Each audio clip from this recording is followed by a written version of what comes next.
Maisha States sisi tunapenda. Maisha States Man Cave Talk Live episode 97. Naita hapa hivi live Q&A, no filters, just real talk. Hiyo ndio basically design ya history yetu hapa hivi. So nataka kumake sure audio iko poa. Nimeturn sijui kama tengia na hapa poa. Msaka ayuko usijui. Chani to make sure iko poa. Sinanga time ya sina, the only thing is I do hapa hivi ni ku start to live anyway. There's no way I could check audio. I mean, kama iko poa mpaka ni watch video. I think kwa saa hii ina run ad kwanza. Okay. So mazee hii ni leo ni lini? Leo ni November 19th. October 19th. Oh my goodness. Green card ijaanza bado by the way. Kafikiri itaanza by 15 lakini something may happen. Sijui sound iko poa, nimeconfirm. So ijaanza mpaka saa hii imekuwa tu ni hivyo. Bado government kuna government shutdown. Ndio inaendelea saa hii. Alafu sijui wana plan nini next. I don't know exactly. So kuna government shutdown mpaka we open up ndio wataanza history ya green card. The story na politics na hata sitaki comment by the way. Nisikianga si poa comment stories za social media kama wewe si mweupe hapa. Italeta shida zingine si unnecessary. So mazee tunaanza na story ya baba alilala last week. Nicheki hivyo. I think nilirealize by Monday I think tukaa hiyo ama ni Tuesday. Niona tu text message kwa Morgan na follow ni Nation TV or something. Nikaona something new imekuja hapa hivyo shindo. Ala ni nini kwani? Kumbe nilikuwa baba alilala bana. Amekuwa na legacy. Sijui kama ni positive ama negative, it depends. Nataka kustack kwenye kitu nataka microphone nisikanyage far from me. So I don't know feelings za kila mtu ni aje, lakini ndio hiyo basi. So green card ijaanza bado. Sijaanza TikTok bado, nataka Maisha acknowledge something nini Facebook. I mean YouTube. Kama umeingia sahi like video inasaidia engagement. Kuna Maximilian Ngoya. Leo amenichangia graphic tena ase. Leo nimewahi first. Karibu kabisa. Nimechelewa kidogo. Hii kitu gani kama kuna hapa hivi kuna place moja, kuna some moving parts, kuna vitu sikogi na move at all. They go do the same all the time. But kuna some of them lazima ni move around. Kama hii microphone yako hapa permanently, lakini hizi wireless lazima nizi moja na multi use. So nimechelewa kidogo kui set up. Niko na mtoi before that, you know how that goes. So waiting, hoping you're doing well. Dero Travels, I'm doing well. Niko job tu na try kulipilipa madeni bana. Unajua this time na run track moja since the beginning of the year. So ni twice as hard kulipa deni za business. Personal, I think nime level out sahi. I think niko na only 1,000 left kutoka hiyo deni. Na hiyo ni ile active, ile tu the last 1 month hivi. Business bado niko behind kidogo juu. Kurun track moja na bills ya track mbili. Si rahisi hivyo. So nimekuwa busy hata nilikuwa naenda for a walk lakini nime slow down kidogo juu. Kusema I'll walk in December if we don't have work, that is. Alafu kuna Climate Lux. Hi Albo, niko ndani. Karibu sana Climate. Nakuona. Active kabisa. Kuna Kamau Kibor 1785. 17 inamaanisha nini? Ndio ulizaliwa ama nini? I'm just kidding. Number 30. Hello Albo, audio iko poa. Hiyo ni fiti. Na monitor pia. Kuna TV kwa hapa na monitor pia. Hii side hapa. Sijui ndo washawaji story inakaaje. Hii inafaa kuwa living room hapa lakini nimeconvert. Nafaa rearrange tena vizuri. Joto yao wata complain. Locked and loaded, Euro Kamau, Unipoa. Alafu, nimemiss nani? Dero Travels ama? Saa hiyo ni poa. Kama sound iko fiti Unipoa. Nimeicheck. Lazima ni monitor kama niko live. Sina any other way ya confirm. Alafu kuna audio iko poa, hiyo ni fiti. Favored Paul. Asemaje, hey Albo, good to be here today. Karibu sana, Favored Paul. Alafu kuna Locked in Albo, with some. Alafu kuna naye mwingine hapa, Vincent pia kondani hapa hivi. Hello Albo, nice to see you. Sijaanza TikTok bado, nafaa kwanza sahi. Nisema tu, wacha kwanza ni acknowledge. Joto TikTok au shanga, what's going on? Why is he not looking at me? No. Hata kumagine nini. Naona kama YouTube wanataka kuni encourage ni do video format ya TikTok, ile vertical. But sijui naweza incorporate aje kwa nini hii stream yangu ile kwe. I don't know how to do that. Sina time anyway. So everything will well, looking to hear from you. Oh, sasa unaongejea the last comment nimesema. So tuanze pia TikTok hapa hivi. Vini una TikTok. Ina countdown 2 1 tuko ndani basi. Sasa. So last week tuko naongea juu ya hata nakumbuka kweli ilikuwa acha ni confirm. Tumekuwa kiswitch around sana lately. Sinanga title anymore, nilisema tu itakuwa the way Man Cave ilikuwa imeanza originally. Ilikuwa freestyle. Ile kauna swali yote based on the last videos. The last weeks ilikuwa very slow by the way. Nilikuwa na try to record marathons. I've never been there before. So, I mean, shaka marathon last year, lakini ilikuwa restricted area. Unajua ile place, wameka barrier, kama wewe si mkimbiaji, you're not supposed to cross over. So, unakaa the other side. Alafu pia situation ya parking. Nikienda kwa beginning of the race, nikapata nimechelewa. Nikienda to the end, kulikuwa na stand moja tu hapo unaweza kaa, so you can overlook the finish line. But me, I wanted to be behind the finish line. Nikaambiwa, uko lazima uko na media pass. Ama uko na credentials. Nikaona, so I don't know what to do about that. So kasema ndaanza na hizi small marathons, niende ni record. Kwa sababu people love it, ukiwa record kama wanakimbia. Juu inakaa inakuwa memory yao. Naona memory. So kama umekimbia kama marathon, fanya leo kwa transit van. Fanyia leo kwa transit van. Siwezi TikTok itani flag nikidu video kama na drive, by the way. Kila ndaka transit van video next week maybe. I think na video kadhaa nimerecord kwa van last week hivi. Ama ni Friday. So basically I always allow TikTok watakushut down. Akiona una drive to something driving and hata ni illegal. You're not supposed to be doing something while driving. Very illegal by the way. More record kama ile before nianze, alafu I don't touch the camera mpaka nimalize, alafu na turn off. So tarudi back to. So marathon yoga hivyo kuna restricted area. Since ile story ile ya Boston ile msali ilipua watu wakikimbia ilikuwa mbaya sana. Juu security, unajua city na shut down for like 6 hours. Naona juu utaletewa mtoi na wewe. Wasema hivyo naitana. Mtoi nimemwacha. Nimekuwa naye the last 1 hour. So sasa anaenda kuoga labda atalala. Akiamka atakam kuni no. Anyway, ni part of parenting by the way. I thought I was out of the loop, lakini tukana mtoi tena newly born, so sija plug in camera. Man, itakuwa dangerous. Nimesahau plug in camera. So nimesahau kitu. I always forget one thing. This time kwa camera. Sijui ndaifanyaje na hiyo. Acha nitoe microphone kwanza. Itazimika. Sasa itabidi walk away from hapa hivi. So samahani kidogo, tuli plug in camera before izimike. So we plug in. I knew I was forgetting something.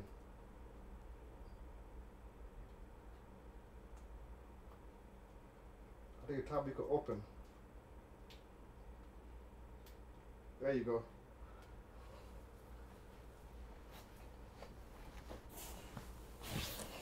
Yeah, nimevaa shorts by the way. Move a short hapa ndani.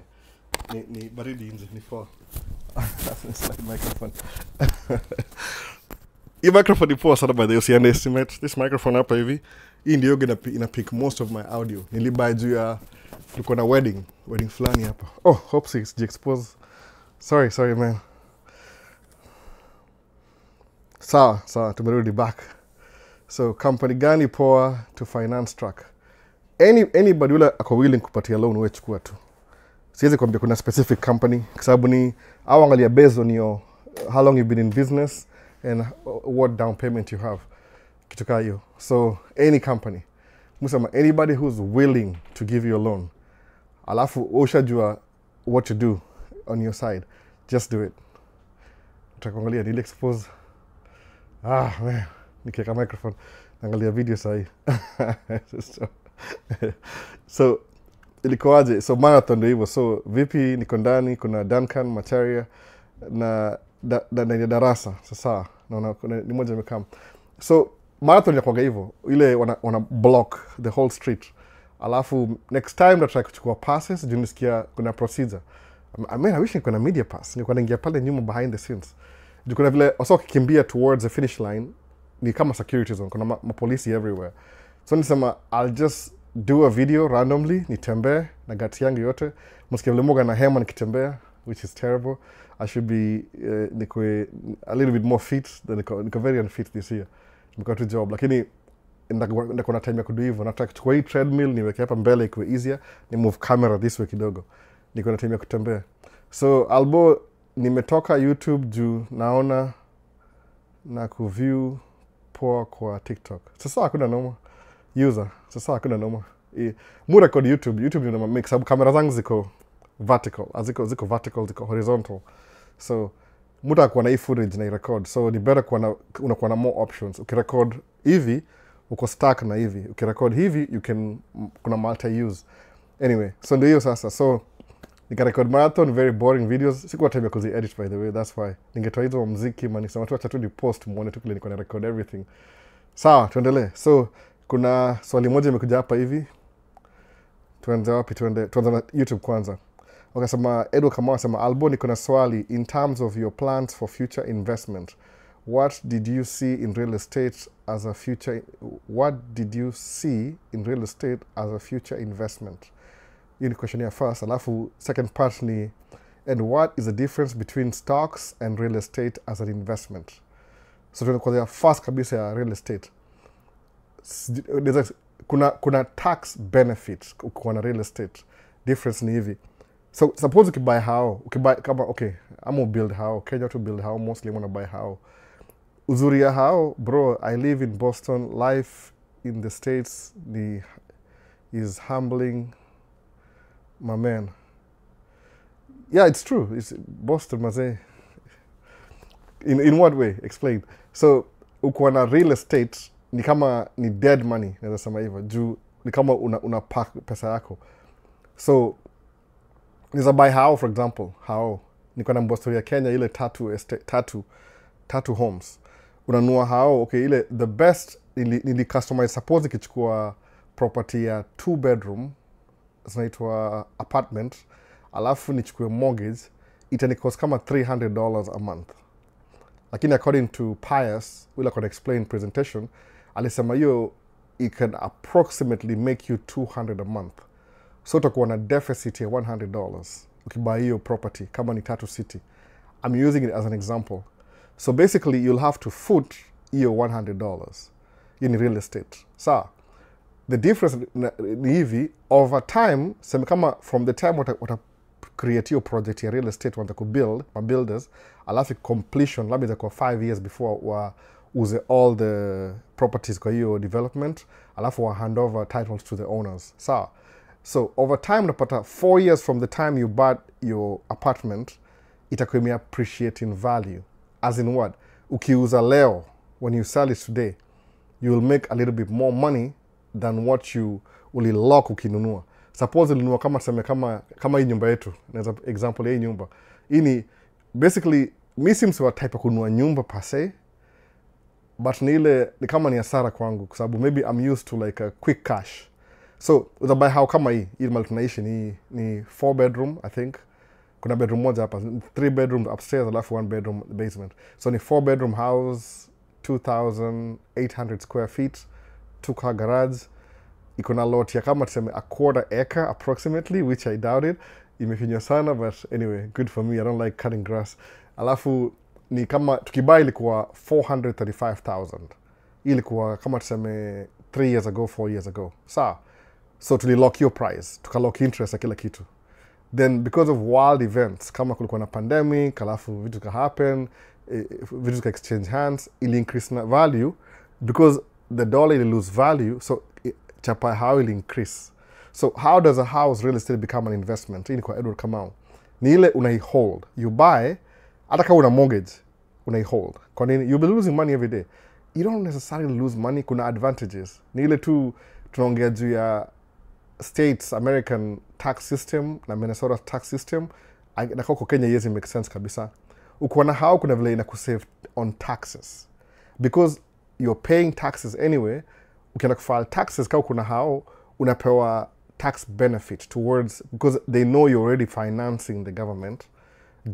Ultimately, hizi mortgages ni government you're going to run through some bank somewhere. So unapewa breaks. Like when you have kids, unapewa maybe because they know you're feeding the kids, that means most of your income is going towards feeding the kids, unapewa tax break, kitu kaa hiyo. So same thing na hao. So right now as we speak, utapata value hii hao, hizi area yetu, nilibuy 400,000. At least mortgage ilikuwa 400,000. Kulikuwa na down payment ya karibu 30,000 plus some fee na whatever, hizo ma closing cost. So unapata, suppose nilibuy 400,000. 3 years after, sasa unapata hii neighborhood, because of ile inflation na nini, values of house may increase. If you buy a house in this neighborhood sahi, approximately, same condition kama hii, itakuwa 500,000, for example. So meaning, from the last 3 years, value may increase ya hii hao. But mortgage may reduce. So meaning, nikiuza hii house sahi, for example, suppose nimelipa the last 3 years, which is, I'm just throwing a figure, which is not how it works. Mortgage ukilipa, mortgage, at least system ya states, hiyo ka front heavy. The first 7 years, unalipa tu taxes. Alafu the remaining 23 years ni unalipa principal. But if you're smart enough, unaweza kusema, you'll pay your mortgage rate in the beginning hapa, alafu ulipange extra every month. Even tuko na bwana best yangu fulani asema hata $100 extra ina eat away from the principal, kwa sababu interest is based on the principal ile umeka kwa hao. So kama interest, kama sema kuna 400,000, alafu your interest ni nini? Ni 4%. Wana split hivi 12 months. So every month when you're paying, ina reduce principal, wana apply interest kwa the next reduction ya principal. So ndio hivyo. Ile sasa usema ulikuwa 400, 4.3% ya 400. That's what your interest you're paying on that month. Alafu ukilipa interest ni this much, alafu maybe sema 1,000 goes to principal. So inakuwa 398. So next month inakuwa 4% to 398. So advantage ni ile, pay more towards your principal, ndio ile amount you reduce, ndio save yourself from taxes over time. But that's not the point ya Edward Kamau. Atakujua hivi, how does real estate help you in a benefit aje? So, okay, I live in this house anyway. I live in this house anyway, which means it's a roof over my head. Ni kama musemaje, it's like you're paying rent. Difference ni ile, the reason why I had to rent a house ni, I have 4 kids. Msewa watu wengi. So, kila role ya America, uko na 2 bedroom, uko na 4 kids. I make sense. Kama uko na means, that is, inakuwa ni kama off. So, you had to move to upgrade life kidogo, ndio kila mtu yeye kuna room yake ile. They're getting older. Kama wako young sawa, but once you start getting older, kila mtu yeye ana needs zake, privacy. Kama tuseme maboys wako na room yao, mademo wako na room yao, kitu kama hiyo. So after 20 years in this house, mortgage in 30 years, wana approximate hivi, your kids are going to be born, alafu by the time wako 20 year old, ule wa mwisho for example, ama ule wa kwanza, it doesn't matter, ndaka nimelipa a huge chunk ya hii hao. So ukiretire, sasa usha retire, watu wengi ufanya hivi, their house ni kama asset kwao, because once they pay the rent, which is mortgage, over 30 years, when their kids have moved out, now what they can do, you can actually make it 20 years, by the way, ukitaka. Nile tu ideally 30 years, depending on your credit score, by the way, credit score. Kama uko na 650 and above, I think so, kama hiyo ndio rate, utalipa between 3 to 5%, because it shows you have good credit. But kama uko na below that, itakuwa 10%, kwa sababu unaona kama wewe ni high risk kulipa mortgage. But either way, so when your kids get older, you can sell the house. So suppose hii value how ilikuwa 400,000 ukibuy, maybe tukibuy 20 years ago, utapata labda iko 1.2 million in the future. So you can sell the house, uchukue hiyo asset to 1.2 million, ni kama pension yako, you go invest in something else. So that's hiyo ndio value ya real estate, as long as you keep maintaining it. Lakini in terms of value, utapata renting is better if you have other forms of investment. So Edward naingia to the next section ya question yako, ni kama msema stocks. So stocks ni different. Kuna watu fanyanga hivi differently. Wanaonaje? If I'm paying, my mortgage is $3,000 every month, suppose niki rent instead of owning, sababu ya kurent is actually cheaper, honestly speaking, in terms of value. Kurent ni cheaper, but go very careful. If you're renting a house, that means repairs, maintenance ni mwenyewe, that's the owner's cost, si wewe. Unaship hizo yani kama uko unapiga simu, hey, my bathroom broke down, msala kama na fix, ni hasara typically kwa mtu ana nini kwa mortgage. How idanga fast moving cash, unless ni multi-family, meaning ni kama 30-60 units atago, kwa sababu kama kuna 60 units something goes bad, kuna hao karibu 60 zitasimamia hiyo gharama, unaona. Alafu at the same time utakuwa na value yako hapo hivyo. So the goal ni ukiingia real estate, have a multi-family unit. Hiyo ndio advantage now. But kama ni single home, hiyo ni kama future investment, but you have to maintain it. So kuna so choose hivi, they will rent, tutumia hii side ya left, they will rent a house through their lifetime while they're raising their kids. Alafu hiyo pesa wangelipa rent instead, they will invest 3,000 kwa stocks. Kama nini? Secure, very secure stocks. Kama unaingia kama tuseme mtu mia Vanguard, ile S&P 500, VOO, S&P 500. So una contribute $3,000 by the way towards your investment yako. Alafu unaangalia scale. Do it tells you by the way, kuna calculator. Utaona if I had a house, nilipa mortgage for 30 years, and if I invest consistently at my stocks every month, $3,000, who's going to have more money by the time I retire? Uta realize some of them utapata S&P takuwa na more money than your house. Alafu the whole idea sometimes ni ile, I'm answering the second question by the way, investment come out. So utapata kuna wasoga na in between. Am I going to do a mortgage traditional? Alafu ni hope kuuza my house after 30 years? Ama nda invest in stocks? Alafu nikisha kwa mzee, instead of like cashing out uuze stocks, you can borrow against your stocks. Get some cash from the bank. Okay, kuborrow against ni kama itongaje Kenya, collateral, ile unaka leverage. Ni kama usemaje, if I don't pay you back my money, you are entitled to my stocks in full. Na stocks ni tricky because they grow in value every day, unless hizo shuka saa zingine. But over time hizo grow in value. Kama hiyo S&P 500, hiyo VOO ya Vanguard, average ni kama 10 to 11% every year. Consistently by the way, in the last 50 years. Sababu inachukua zile the best performing companies kama 500 za American, alafu ina grow over time. Lazima uipatie time by the way. But that's not the only investment. Someone sema hivi, mimi crazy head. What do? Unachukua mortgage, number one, this is your mortgage, number one. Sawa, uko na mortgage. So you're guaranteed maybe 1.2 million 20 years from now. At the same time, unaweka kwa stocks. Sawa, so you'll have the double income. Ukisha retire 20 years. People get old by the way. If you guys are young, you don't know that you get old. You do get old. Everybody gets old.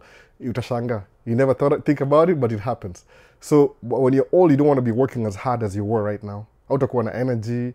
Hautakuwa, siwezi for example, kwa time Chrissy nilikuwa Kenya siku hiyo. Chrissy nilikuwa I think Thursday, Friday, Saturday, Sunday. So nilikuwa na 4-day weekend in Christmas Day. Nakambia nilipati, I think I was 19 or something. Najistaki sahi. I don't think maparongo kwa najua. Nilipati on Friday, on Thursday usiku, on Friday usiku, on Saturday usiku, mpaka Sunday. Nikasimama. Sahi nipeleke party. By midnight, I'm out. Siwezi niko na party. Wacha ile tu na, you know what I'm saying. Kuna party. 4 days in a row. Sahi siwezi do hivyo. Sahi 3 hours, where's my bed?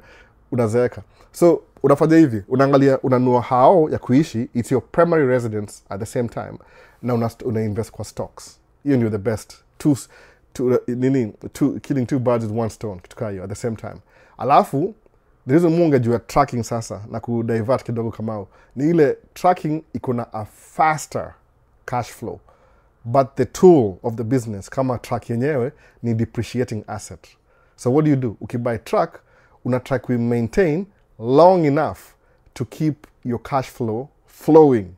Cash flow. Lugha za maji na river na banks na kila kitu. Keep your current flowing. Sawa. Kwa nini? Juu track ikuna a quicker turnaround than kukuwa na real estate, by the way. Lakini real estate iko more secure. Kwa sababu the house, as long as you maintain, it keeps increasing in value. Sawa. Lakini kuwa na track, as long as run, it keep decreasing in value. Advantage ni ile, hata ukifile taxes, kuna some tax breaks ziko associated with depreciation, by the way. That's move by track mpya. Move by track mpya juu, track mpya kuna less problems. So you'll have a payment every month, but in a run consistently. So that keeps my cash flow flowing. Sawa. So now you're multifaceted. Sababu, the biggest thing kwa business, kama una do business, I don't consider myself a businessman per se. This year sina dereva. I'm working in my own business. But last year nilikuwa na dereva. So nilikuwa a slightly better businessman than this year. But hivi, when you have your cash flow ikiflow consistently, do you know the only option you have when you have a cash flow ni nini? Business ina scale up, una increase. As long as you know how to, you're financially literate. Kwa nini? Kwa sababu kuna watu wengi, chapa iki increase, wana increase lifestyle. Big mistake. Kwa sababu kuna good credit, kuna ile good debt and bad debt. Example. Bado muri factor hizo books, by the way. Hizi ni concept nitoka wa Rich Dad Poor Dad. Good debt na bad debt. So, definition ya good debt ni ile, you borrow a house, you're paying mortgage, but 20 years from now itakuwa na value. Sawa? You need good debt. Ama you borrow money, you buy a truck, 5 years usha pay off. Imagine you pay off truck ya 5 years, 250,000, alafu mortgage in 30 years. Weird. That means you can pay off the mortgage in 5 years if you want to. Yeah, actually it's really good. But sometimes una leverage too. So kuna ile, once umeingia kwa hiyo game plan, uta understand how to maneuver around hizi vitu mbili sasa. Sawa. So truck unabuy mpya kuwa na consistent cash flow. Alafu unatumia hao kama ile primary residence. It's a roof over your head and for your family. But at the same time, it could be an investment in the future. So I don't want to be in a house anymore. Unamukama mostly hapa Minnesota, if you build a multiple family unit, kama 2-bedroom apartments, weke 200 units. Usemenia elderly people only, wale wame retire. Unapata tax breaks for 7 years. So what developers, ama builders au do, ma developers, au fanya hivi, they build an apartment building kwa tao fulani. Alafu wanaihold your property for 7 years. After 7 years, wanaiuza kwa sababu wanajua they don't have the tax benefit anymore. No taxes for 7 years, imagine. Because you're providing homes for the elderly community, which in US, most of the elderly communities, if you didn't know, they're the richest. Kwa sababu hao yao walipay off kitambo, wakona stocks zimegrow the last 30 years, so they do have money. So it's a very lucrative market kutenza senior living centers. So hapo ndio hizo mambo ya home care kuja home care. You can have maybe a section kwa hiyo senior living, useme hapa hivi ni ile wale home care, wale really old people who need help. So they kama nursing home hivi, hii side ingine. Alafu hapo useme wale they don't need a lot of help but they need to be checked out a few days. Alafu side wale kwa very independent. So you can have like maybe these units. Sawa hivyo. Gava inapenda hivyo kwa nini? Because now you're providing housing to one of the richest population, itongaje, demographic in America. Rich, or baby boomers, basically. Baby boomers are the richest demographic in America. Kwa sababu stocks zao zimemature, washa pay off house zao, so they need to spend money. So how do they spend money? So they'll give you 7 years tax break. Meaning, hii hao itakuja kuuzwa 7 years from now. So musamanga hivi, suppose ukiingia real estate, anza na ile primary unit, sahi, chukua mortgage. Okay, kuna factor moja before that, but hii tunaongea tu ile before ni mbali sana. Then buy another house. Kwa nini another house? Kama ile saa hiyo extra, hata ize kwa single family. I don't prefer single family.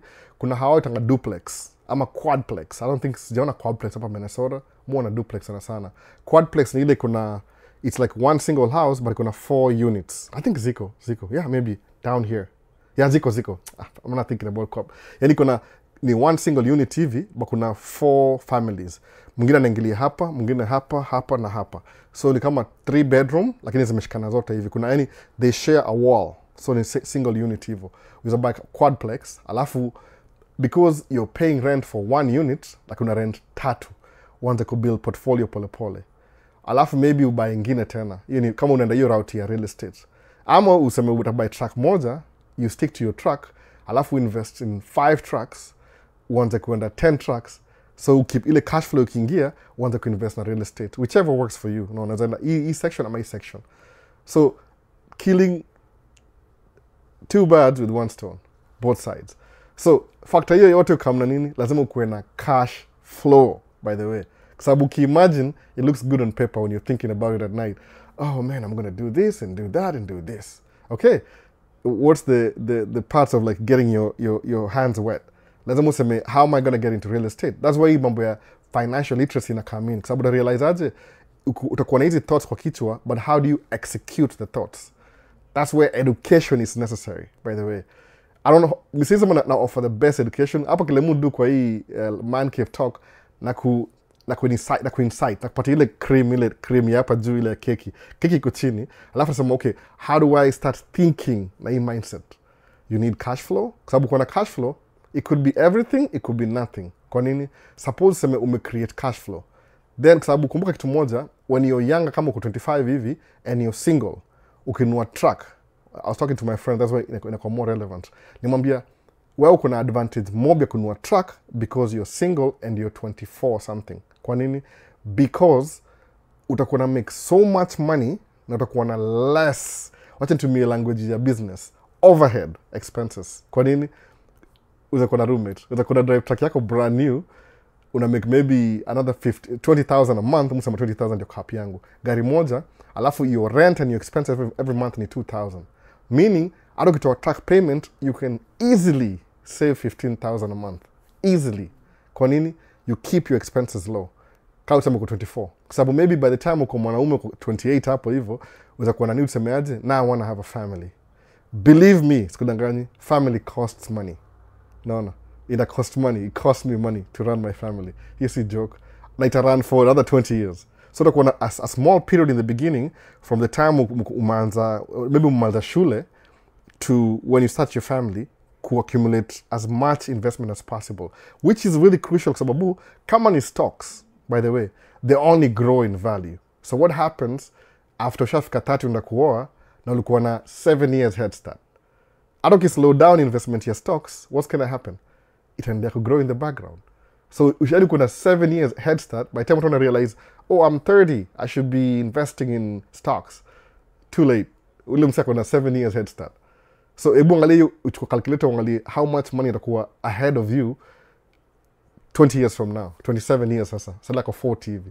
Mwana. Mimi nilichelewa, I'll be honest. Nimekuja hapa States kama niko almost 30, niko late 20s. Nilichelewa. I wanted to come when I was 22. Kama student. It never worked out. Nilinyimwa visa continuously 4 times, even 3 times. So nilichelewa. But it's never too late. Sababu utaprolong nini yako. That's also niko very aggressive kumekdo because najua I'm playing catch up. So ndabai hao nienda kutupa do kwa stocks. Hata I wish I could do more. So ile nataka kuingisha my wife pia kuwe part of your game. Tusemeaje, how do we split pia ya kuinvest? Sababu aki invest na mimi invest 20 years from now, kama ni hiyo stocks na nini, whatever she's gonna have is like twice as what she could have kwa hao peke yake basically. Lakini utarealize hivi, the more unakuwa na cash flow, the more una scale up your business, utakuwa na better opportunities to make big moves because cash flow inakuwa consistent. Alafu utagrow at some point, maybe kina ile trajectory ile inaenda increase hivi, you'll get to a level where your bills mean nothing. Ni kama tuseme 5% of your expenses. Now you're talking. Na muona hivi, anybody anakaa consistent na historia ya kumake dough, analanizi vitu financial literacy, alafu naanza investment kama uko earlier on, semi younger, kwa sababu younger si variable, ni kama si constant, ni variable.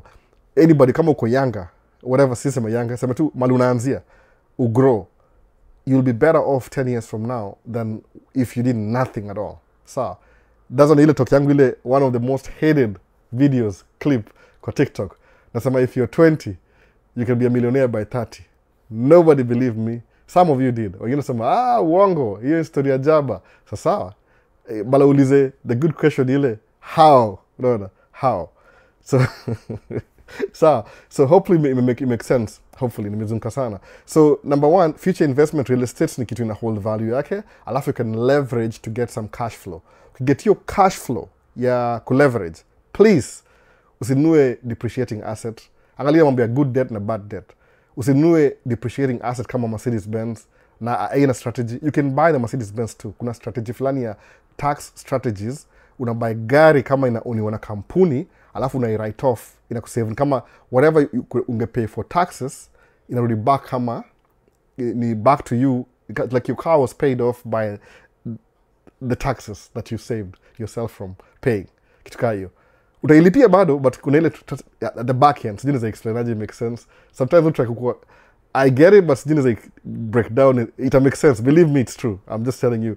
You can buy a car, iko ya kampuni, udrive hiyo Mercedes yako unataka kama Range Rover ama whatever, lakini at the back end of it inakusave, kuna tax strategies, inakusave hiyo dongelipa taxes, imeenda kulipa gari juu ume write off kama expenses ya business.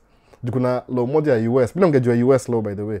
Kuna law moja isemangaje, ile if you buy a vehicle, alafu 50% ya use yake, use it for business, iko eligible kukuwa write off kama business expense. Hata nitumie jina. Tuseme tax write off, tuseme business expense. Kwa nini? So when you're driving the car for business, kama mseu unauzanga nyumba, halafu kuna gari, maybe your clientele ni wase high level. Hii ni get one of my realtor friends. Alisema I drive a BMW, alikuwa nini? X sedan itongaje? M7, ni C7 series. Alafu every 3 years anairudisha, anachukua ingine. So when the business started doing so well, hata aliwacha kununua gari. So kwa sababu akona ile primary vehicle yake ile ya kawaida, na ni pickup truck by the way, but akona ile BMW ya job, because sometimes you never know who you're selling your house to. Suppose kuna property ya 25 million. Hawezi show up na Toyota Corolla, watakudharau. Lazima ukip up. Ukishow up na BMW, at least hiyo ni kuna ile excellence ile umeingia na some really good yani you get the point. Umeingia na ile level ile unaona okay, 7 series, okay. Yeah. This guy can sell me a house. Show up na Corolla shindo, can you call the manager? Kitika hiyo. Ina make sense by the way, because they'll take you more seriously. Zama dress up professional. No. Imekosea jamani. Si Toyota ina shida. Toyota ni gari ya, if it's a very good vehicle. Hey, what's somebody, me, I can buy a Toyota any day. Are you kidding me? Me ni Toyota number 1. Anyway, so ni hivyo. So ile you can use, if you're using it 100% for business. Kama gari yangu Audi ni Al-Hal, ni a business. Al-Hal is my company. So it's a business. How many times do I drive that car? Because of 50%? I don't drive it every day. Weekends too. No. Iliji pay off kitambo. Sasa itu ni hasara anyway. Ndaiuza kama naeza. Alafu nigetie do nifanye kitu kingine ya maana. That's what I'm saying. Anyway, tuendelee. TikTok. Nimemiss vitu mob sana. Sikuwa relevant kwa kuanza hiyo question. So nizanda kwa happy to see you these videos next. Happy to see these videos next. Try 10K Guru Visuals. Guru Visuals bado hapa hivi. Fanya kwa transit. Sasa nasema company goal gani poa kwa license track, ku finance track. Nimesema hiyo sana, any company that gives you money, run for it. Ukipewa pesa hata usifikiri mara mbili. Mimi you've been approved, nienda kwa dealership. Check ya 220,000. Niko na hiyo picha ya check by the way, niko nayo. Nimle tu, I don't know how to share it. Sikagi na share hizo, but neza blur majina zangu na kila kitu niwashow you check. 220,000 check, which is 5 years ago na track iko paid off. Ndaitafuta ni edit. Maybe ka post hivi. Alafu nini nyingine? So kuna any company run for it. No. Your Boston isha answer kwa hivyo ilikuwa social life was at 0. They were super liberal. Took me a while to acclimate the expensive sana. Ian, Boston ama, ebu tell us how life will be having a king in power, creative power. I don't know. No comment. I don't talk about politics, by the way. There's things that will never change. Politics is very volatile. It's like kama maji. Itakuwa hivi, kuwa hivi. Yo nanga tu extreme left, extreme right. Mainly good one thing in life. Kama kuna barabara, I use the illustration ya barabara. If you're traveling a journey, the journey of life, alafu there's a road ya kutravel life. Kwa hiyo road kuna shoulders. Kuna the left hand side, which is your right hand maybe, alafu na the right hand side. Usiende kwa edge kwa right hand sana, you can tip over your ditch. Ama kwa left hand side sana, always walk the middle of the road kwa kila kitu. Sababu you never know, ukiavoid easy left and right utakuwa sawa. That's what mimi political stand yangu, mimi wa independent. No. Kuna wasio claim sisi ndio suaribu vote, but I know sababu nataka kuwa critically thinking. Who's going to benefit my life the next 4 years? Alafu unavote yeye mse. Utaangalia, ni very easy to tell. Kuna wasio na vote na emotions. Ukivote na emotions, sometimes unakuwa very disappointed. Kwa sababu things can change. Umeona? Na watu wengi they don't really pay attention to politics. Mimi nigunduanga hivi kusema kweli kabisa, hata bila kudanganya. if you spend so much time in politics, you could be spending that time learning how to be financially literate. Sababu history of financial literacy, they don't teach that in school, by the way, unfortunately. Specifically, co-designed evil. There's a reason why they don't teach you that in school. Sababu school prepares you to be an employee, see a business owner. So why would they teach you something relevant? No. They don't teach you in school.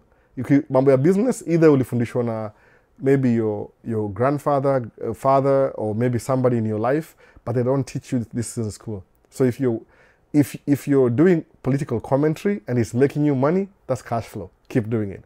But kama tu it's wasting your time, you're better off doing better things. Learn some skill. Learn how to shoot a video or something. I don't know. Something that can make you money. So una stay in the middle ground always. Sawa, itakuwa poa hivyo. So creative journey. Real estate business is better in the US than in Kenya. Kenya people are owning their stuff. I don't think so. Ina change kidogo, by the way. Unajua tusemeaje? Unaweza sema hivi, ukienda kwa streets, kama ile story ya kina Mungai Eve na Trevor, ni mention tena, wali split. They used to do this street, like wana interview kwa street. Ukiinterview the population ya Nairobi kwa streets, most people wataongea kama kuna disadvantage ya kukua Kenyan. Why? There's no money in Kenya. Interest rates are very high. Negative, half empty. Uki-interview Ruto, for example, or somebody na hiyo status yake, atakambia there's so much money in Kenya. Ni kama states, by the way. The rich people in Kenya, ultra rich, ni 1%. Si coincidence. The thing ile jiulize hivi, which nobody else is doing. Jiulize hivi, what makes the rich, the 1% richer than everybody else? Alafu imitate what they're doing. Hata kama at your scale level, utakuwa na scale juu, utapata, semaje, enda shule, go to school, by the way, university, if you can. If you can, sababu najua Africa, sometimes hakuna finances. Enda shule, tafuta scholarship, ingia shule, soma 4 years. Why? School will teach you how to learn, by the way. Na kama university, itakuteach paka critical thinking. Sababu najua, nezasema hapa K through 12, K through 12. Ni ile kindergarten to 12th grade, which is ni kama primary school na secondary school. Hapo you're learning how to learn. Ukiingia 4-year degree sa kwenda college, you're learning how to think independently. Sababu ukiingia college, life ina change kidogo. They don't tell you like, hey, you should have your assignment done by Friday. Alafu kuna punishment, apana, you're on your own. If you don't do that, what happens? Consequences. Utabidi urepeat you the whole semester. Ama kitu kama hiyo. You're on your own. So, you learn how to learn, alafu you learn how to think. University. Ukisha learn how to think, sometimes you don't even need university, hata ukienda tu college fulani hivi. Then utaface life, sababu economy inaendelea. The people in Kenya are making a lot of money. Jumini nifikiria hivyo, nikapiga hiyo sababu ya tattoo homes, that's niko very convinced. Mimi na best yangu moja to Brayo, limit na yeye jana, by the way, coincidence. Brayo sijui sababu tuko everywhere tu pamoja. Mtamuona leo, mtamuona kipostia video, mtamuona. Tulikuwa naye mahali jana. Akaona have breakfast akaniona. So tukaongea naye. Sema tu, hey, kuna do Kenya, by the way. Ni ile tu, very few people have access to it. Kuna wasalipata do the unconventional way, kuna wasalipata do conventional way. So najiulizaje, how are they making money? Sometimes. Uzapata hiyo barrier kwanza kubuild wealth in Kenya iko available kwa wewe specifically. So sometimes lazima utoke kwa hiyo mchezo uende nje, outside Kenya, uangalie from outside looking in. Kwa nini? Jumini shaiona already, by the way. Yani, ni ile tu say, the only part imebaki Kenya investment ni ile, I have to come see it. Nijue, hapa na hapa. But nishaiona already. I'm already thinking about it already. Nasema, wow. Niko na figures zangu already. Nasema, okay. Ile hata nizasema, nasema hivi, neza build my apartment Kenya, alafu my goal ni kumake at least 6,000 a month. Ile tu income, 6,000. So, nishajikia mark.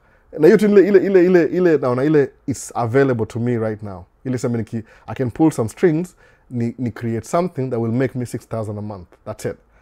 Then, every year niko na 6 times 12 from Kenya. Hiyo ni ile gross income. If I need to borrow money from Kenya, I'll borrow from Kenya if necessary. Lakini, najipatia time limit. Kwa sababu nacho interest juu ni 30%. kama hiyo tu is one of my businesses nimeanza Kenya, itakuwa sawa, because 6,000 is a lot of money. Musema hivi, if sijui kama inako content, kama niko na itaje, naweza sema dual citizenship, kama mimi ni Mkenya, mimi ni American pia, najua ile value ya dollar ikivuka hivi inakuwa how much. Dollar works harder from US kwenda Kenya than from Kenya coming back this way. Kuja hivi na lose, kienda hivi na gain. So I know that already. But sometimes ile kusakio hiyo nini, afadhali get nisemeaje, nibonge na bank Kenya, niulize what's the requirement ya build whatever that can make me cash flow 6,000 a month. Iko na mortgage ya maybe 2,000 ama 3,000, I don't care. Hata kama ni 40% mortgage, nibaki na maintenance, I don't even need the money anyway. Itakayokaa tu ucreate kitu fulani na make 6,000 a month. Kwa sababu 6 times 12 ni how much hiyo? Think about that, your income. Sijui mimi naongea tu juu ya dola, siongee juu ya Kenya shillings. Tunaniambia kama sababu samaje, in case I need to travel back to the US, I can use that money to travel back. Kwa nini? Mu spend 6,000 in this household. So samaje, I'm creating something that makes me 6,000, which means in a totally offset my living expenses in America. So as much as I spend 6 here, I'm gaining 6 there too. Unaona hivyo? At the same time. So ndakuwa nime even out na nini yangu. Even if you kuna mortgage, I don't care. Yani over time itakuja catch up, equilibrium. Musema hivyo. So kuna people making money in Kenya.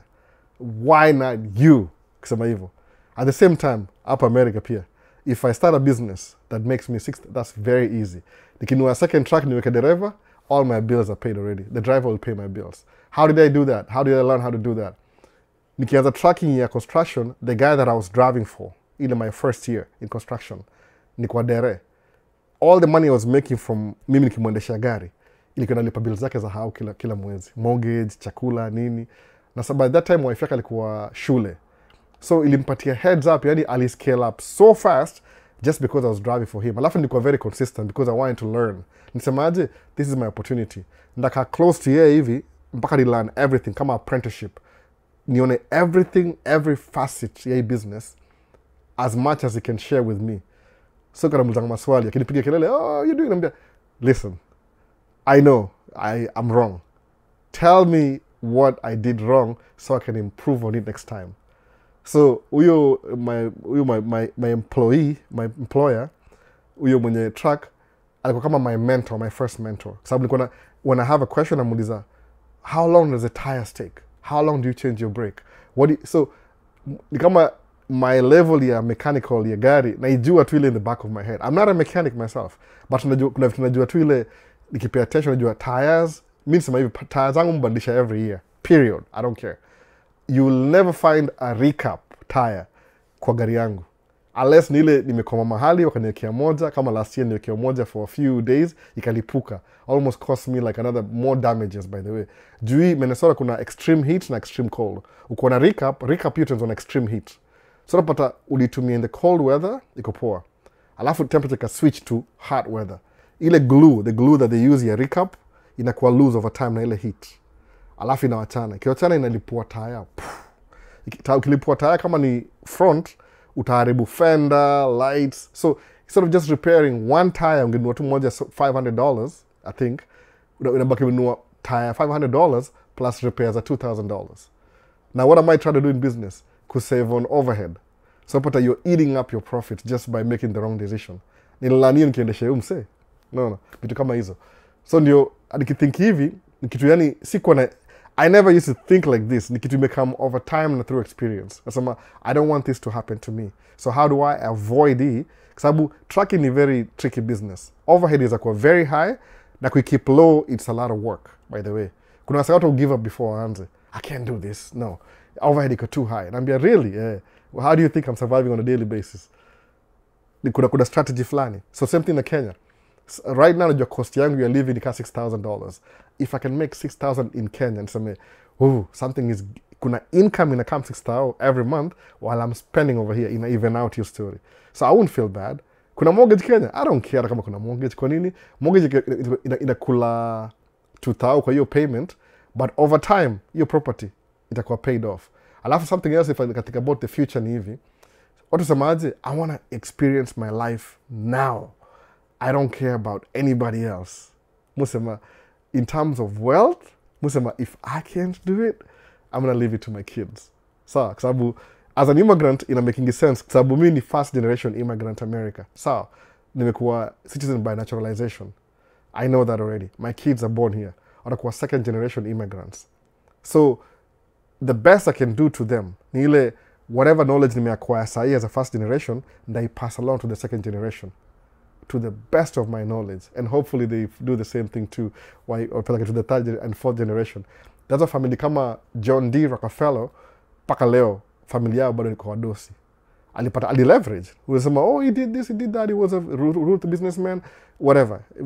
Naongea tu ile positivity, sababu nimerealize every story kuna negative na positive. So I'm very careful nowadays. Siwezi praise mtu sana alafu pate, oh, ulisahau ile story nyingine. So being neutral. Sasa, so tuendelee tena. Ilikuwa nini? Did I miss anything? Real estate business is better in the US than in Kenya. Kenya people are owning their stuff. No, I'm telling you, creative journey, you'll be surprised. You'll be surprised. Utakuwa pioneer kwa hiyo story. Hakuna swali lingine hapa. Catch up. Olidia Mukami asemaje, how can an RN invest? Anza na stocks, by the way, something safe. Lazima, ukifanya hivi, the first thing, learn financial literacy. Kama ujui.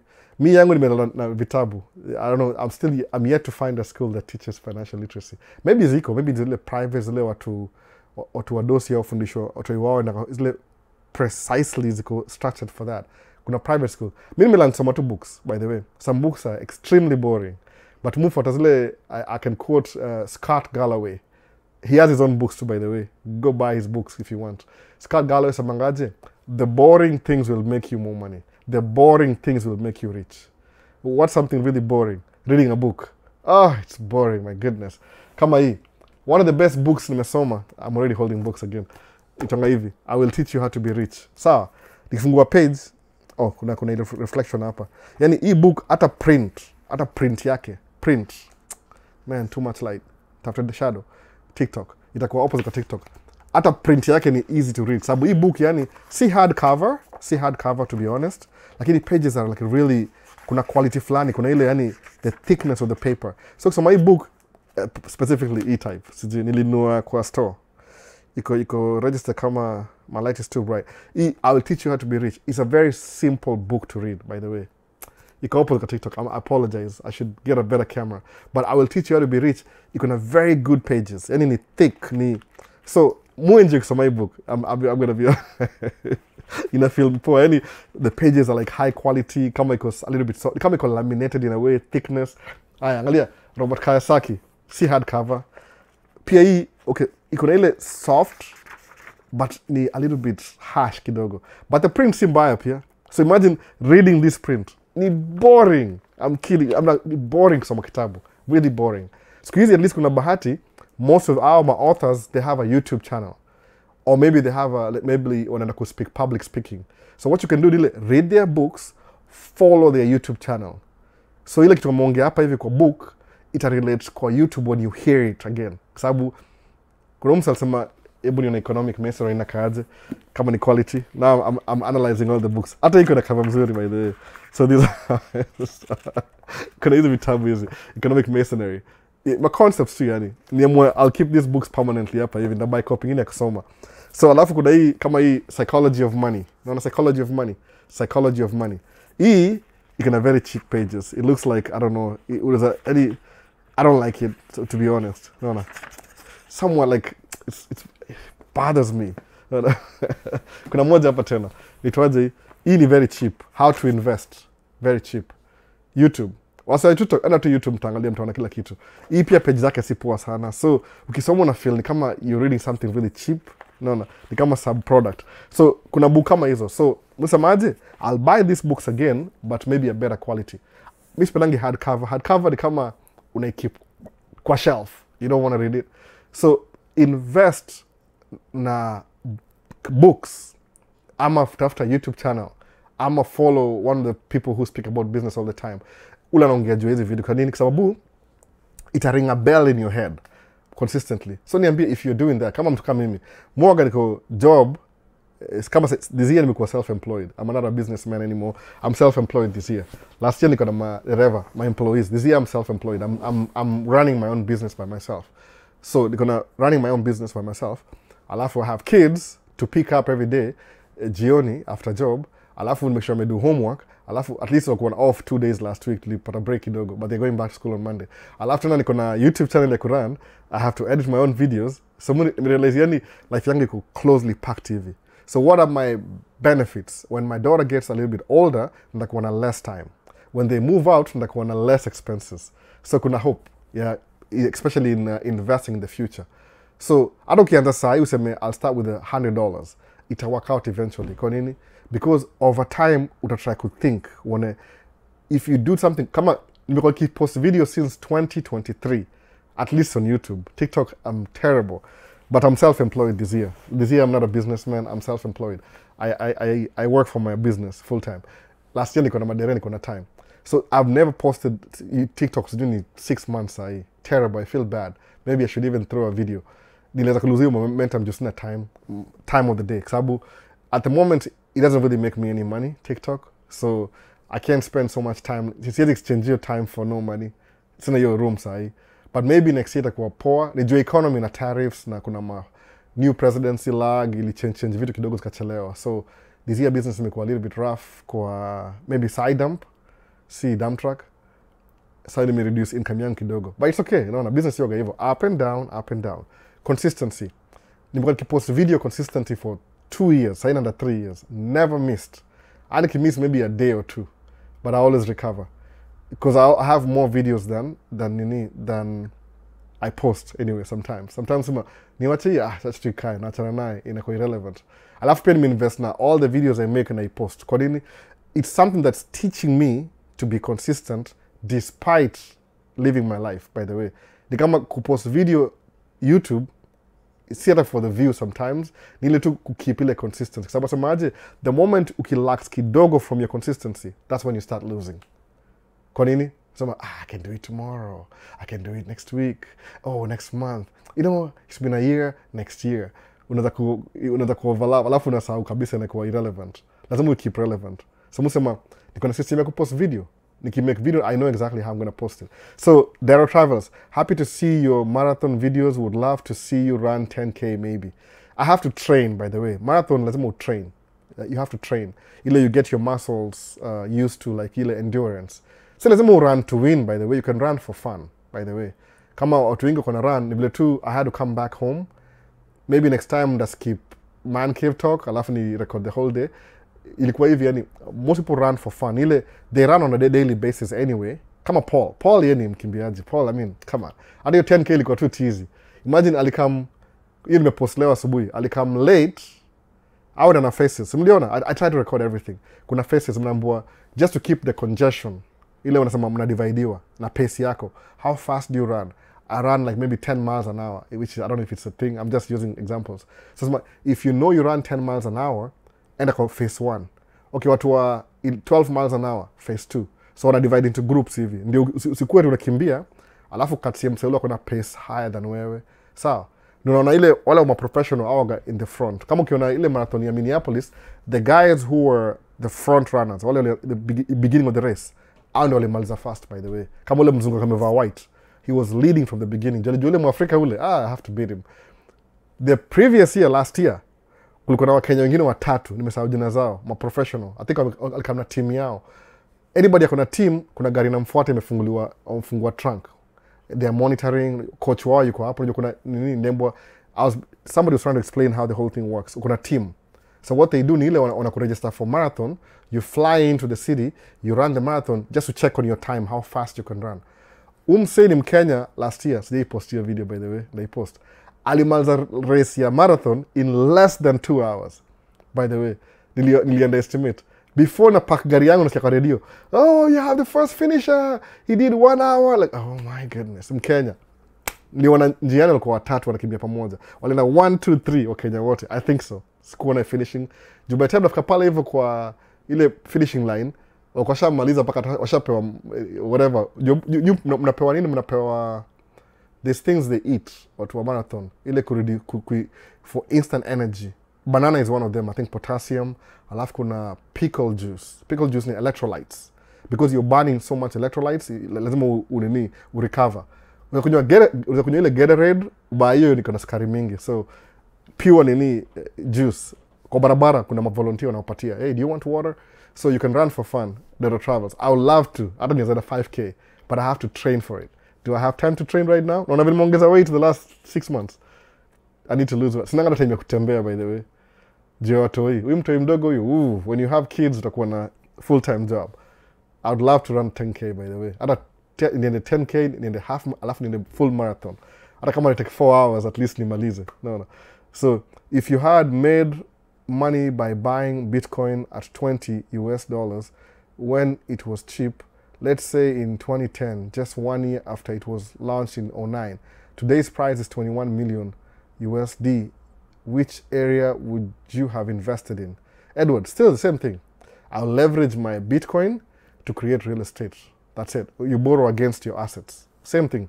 Mi siezi. One of the books nilisoma nimesahau. Most watu millionaires, yani unaangalia hivi, what are they doing with their money? Sijiliza tu hivyo. Sema aje, what do millionaires do with them? Pick two moja seme. How does it, kwa sababu most of the information iko public. How do they spend their money? Alafu unaangalia unaona, mbai. Okay. Do the same thing. Same thing. No. What's that? Bitcoin increase, leverage it, create wealth. Kwa nini? Ile bill, kama sababu kinunua apartment buildings, people will always need housing. Recession or no recession. Sawa. Kama kuna vitu yani ziko recession proof. Zile vitu people use on a daily basis. That's what Warren Buffett, Berkshire Hathaway, you invest in things that people use on a daily basis. Kile kampuni zake mostly, kama kuna insurance company, mostly sijui ni Geico, iko under Berkshire Hathaway, I think ni Geico. And watu buy insurance on a daily basis. And I own train company, by the way, train company. Train ina deliver goods every day. And I own furniture store, people buy furniture every day. And I own ketchup, people use ketchup every day. Okay, it will never run out. It's on a daily basis. Ukifika hiyo level, by the way. But if you can buy a piece of that company, hata uko secure. Ndio nasema hiyo S&P 500 kwa stocks. Kwa sababu ile VOO ya Vanguard ina hold hizo ma assets, so you know over time you'll be making money. Labda mnauza dawa, pharmacy. Kama Walgreens, you may lose shares siku hizi. My first job ilikuwa Walgreens, so it was for a special place. Walgreens ni drugstore iko hapa America. Ilianza Juni 19 something. So, mwa Kenya music, aje, niko ndani na hiyo kamera. Kamera gani bada? Ya 10K. Nakaribia 10K, by the way, napenda kamera. Utakuwa na raffle, Mr. Mwenye, you'll decide. So, track ni 300K, can be paid off in 5 years. Na mortgage, same amount, but paid off in 30 years. My question is it possible to pay your mortgage in 5 years too? Break it down, please. Yes, it's very possible, by the way. After 7 years, after 3 years, after 2 years, it's very possible. If you break down, kuna waseo like you nini. Lakini, as long as you live in America, ukuwa na mortgage ni tax benefit.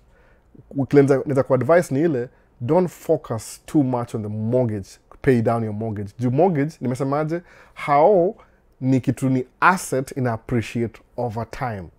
So you want to hold on to it for a while. So every year, wasupatanga property, mtu dipanga property tax.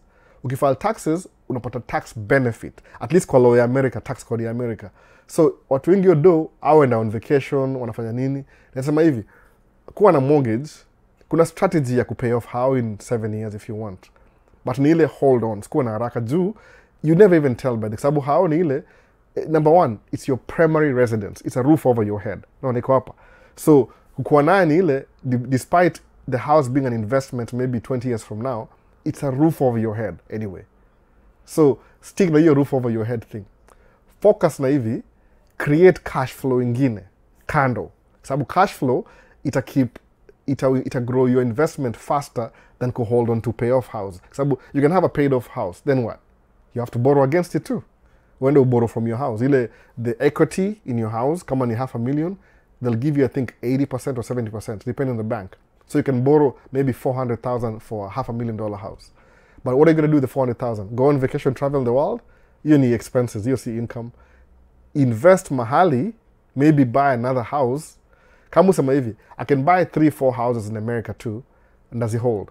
Alafu at the opportune time, like one of my friends did, season mtaja jina sahi, alianza na how ile anaishi primary residence, akaanza na hao ya pili, ya tatu, ya nne, ya tano. Na hiyo hao ya pili, ya tatu, ya nne, ya tano ni ile he was buying old neglected houses, anazi-restore, alafu anazi-hold, ana-rent out. 3, 4, 5, 6. Akosijuna kama 4 hivi. Then aka-realize kuna tracking ya local. He was doing over the road before. Na kampuni moja Chicago. Akanunua dump truck hapa hivi. Akaanza na dump truck. 2019, by the way. Kiona kama ni kitambo sana. Now as we speak, from 2019 to date, how many years? 6? Akona 9 trucks. Na kwa hao zile 4 zile, aliuza zote. Akona 30 units apartment sahi. Sasa ana focus na moja. Hata sijui sahi, maybe he's renting. I think he's renting. Sababu his kids wako high school already. Washamaliza. Yaani ni yeye na wife wanaangaliana tena. I think so. Sijamvisit for a while. Hiyo bonga mob ile tukianza story su bonga hata mpaka kesho. Hata ni call continuously. Hata ni poa ni sahau kidogo. Su think the same. Ni ile tu he's very excited to talk about these things. Akona track 9. Akona apartment ya sijui ni 30 units. Sijaiona bado. I would love to, by the way. But ile semaje, hiyo conversation itakuwa awkward. Na so nasema tu ni save ni from a distance. Mood za kuzo wake na niambia hizo story kuzo wake. So 2019. So how yake, do you need to pay off a house? Si priority sana. But if you ni kama ikue one of the side, kwa sababu ile kudiversify your investment. Ndio ile unajua kuna hii na hii na hii na hii. Inakuwa more comfortable hivyo. Is it complicated? If it gets too complicated, that's when you hire somebody to run your business. No. Do some things you can't do by yourself. Naweza sema hivyo. So, but priority ya kupay off how, si priority sana, by the way. Kwa sababu angalia ni hivi, kama how ni 400,000, truck ni 300,000, what happens when you pay off your truck? Truck ni depreciating asset. My truck is not the same way it was when I bought it. Whatever ina run sahi ni ile maintenance. Nime keep up with my maintenance. Kwa nini? Kwa sababu it's a cash flow producing liability. That's the best way to describe. Ni asset pia, but nasema my truck is a cash flow producing liability. I don't know if that thing exists, but that's what I would call it. Lakini hao ni si cash flow, ina cash flow. Kuna value a roof over your head. But it's a future investment. You can borrow against the equity in your house in the future. Ama if you need money quick. But ukiborrow sahi, alafu because you have to pay back the loan while you still have the house. Utajaribia sahi. So what's ikwe ni long term, ikwe cash flow ikwe short term. Alafu uende kuongeza cash flow. Kama cash flow ikuwa more comfortable, then you can pay off the house if you want to. But nunua rental zingine, alafu then make cash flow from houses too. Kama umse. Saya 30 units, umse. And I don't even know. I think hizo house liko kama 1,500 a month. Alafu every time somebody moves out, ana improve. So average looking income yake, 9 trucks zinammekia, cut off all the expenses, is like maybe ana scoop ziko paid off by the in full. Hakuna truck ya deni hapo. Anabangi cash siku hizi. Hakuna hiyo do, hakuna cash flow. So 9 trucks, I think cash, maybe 1 or 2 in payment, maybe 7. But 7 ziko paid off, 2 ziko in payment. Ndio moja amebuy this year. Lazima finance occasionally. Ndio ile ukuwe na hiyo relationship ya bank. Let the bank make some money too. Usikuwe too selfish. Kwa sababu when you need money, they'll give it to you. So kuna track 9, I think 9, 7 ziko paid off, 9 ziko na payment. Alafu kuna how. So imagine income yake. So maybe tumpatie 10,000 from each truck every month. Hiyo ni 90,000. Alafu how kuna 30 units, tuseme tu 1,500. Juu zile 2,000 is 15 times 30 units. Ni ngapi hiyo? So imagine how much he makes a month. 90 hapa hivi. Alafu how ngapi? Hiyo ni how inammekia, trucks inammekia 90,000. Hiyo ni cash flow. Alafu nyumba inammekia tuseme 45,000. So combine pamoja ni ngapi? 120,000 a month. Expense zake za how ni ngapi? Suppose yeye ni kama mimi 6,000. Alafu mortgage yake ni how much? Maybe 3,000. Inakuwa ni kama nisemaje, inakuwa a percentage of the income you're making. Alafu si temwachia sai, maybe aizoza track 2 aenda nue hao ingine tena. I don't even know. Ukiweza kuscale up na scale up. So utaweza kuwa na real haters, people who just hate you for what you're doing. Kwa sababu kuna wasawa kwa hivyo, they're very good at that. Watakuchukia tu because of you're doing better than them. Kwa nini? Juna kama umewawacha. So kama mimi na envy nasema, man, huyu msema ameenda mbio. But alikuwa na advantages zake zile mimi sikuwa nayo. Alifigure out game mapema before me figure out. But ni ile nikimuwatch nasemaje, I'm not trying to be him, but inakuwa kama encouragement. If he can do it, I can do it too. Mwona hivyo sasa. So Hassan wa Isa, it's very possible to pay off how, but hiyo si priority. Create cash flow. Imagine kuna expenses zako kama tuseme mimi niko na kama 120,000 a month, alafu household expenses zangu ni 10,000. I mean, hata just scratch surface. Hata si 10%, ni kama point something, 0.8% ya income yangu. You feel nothing.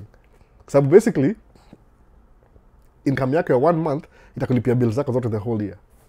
Hivyo tu. Kama jokes. You'll invest. But hii ita kama ti utasnap finger alafu one day happen. Si magic trick. Build towards that particular level over time. Itakuwa 7 years. Mona. Hata sijaongea mambo ya stocks. Maybe stocks zake ziko higher by now. Sijebonga na yeye by the way. Labda nimpigia simu for hii video sake alafu niwaambie. So tuko lot na wife pia hapa hivi. Jose Moha. Oh, karibu sana Jose. Nipo kusikiliza za kwa thought provoking easy ideas. Juu kama hujaifikiria hivi before, kumbuka there's something you can do to flip your condition. Wacha kuwa glass half empty to glass half full.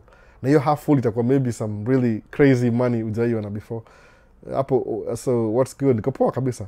So question moja nafaa kuswitch kwa Nigapuri authentic. How have you been? I'm good. I'm doing good. Albert, there's a thing you must learn alone for you to make it in life. What's the thing? Sema tu. Ni free hapa. Sema bana. Saidia watu. Monthly. 30% interest. That will scare me. Inakaa hivyo. Kuna ile, if that's your only investment, ni 30% interest, you'll feel some type of way.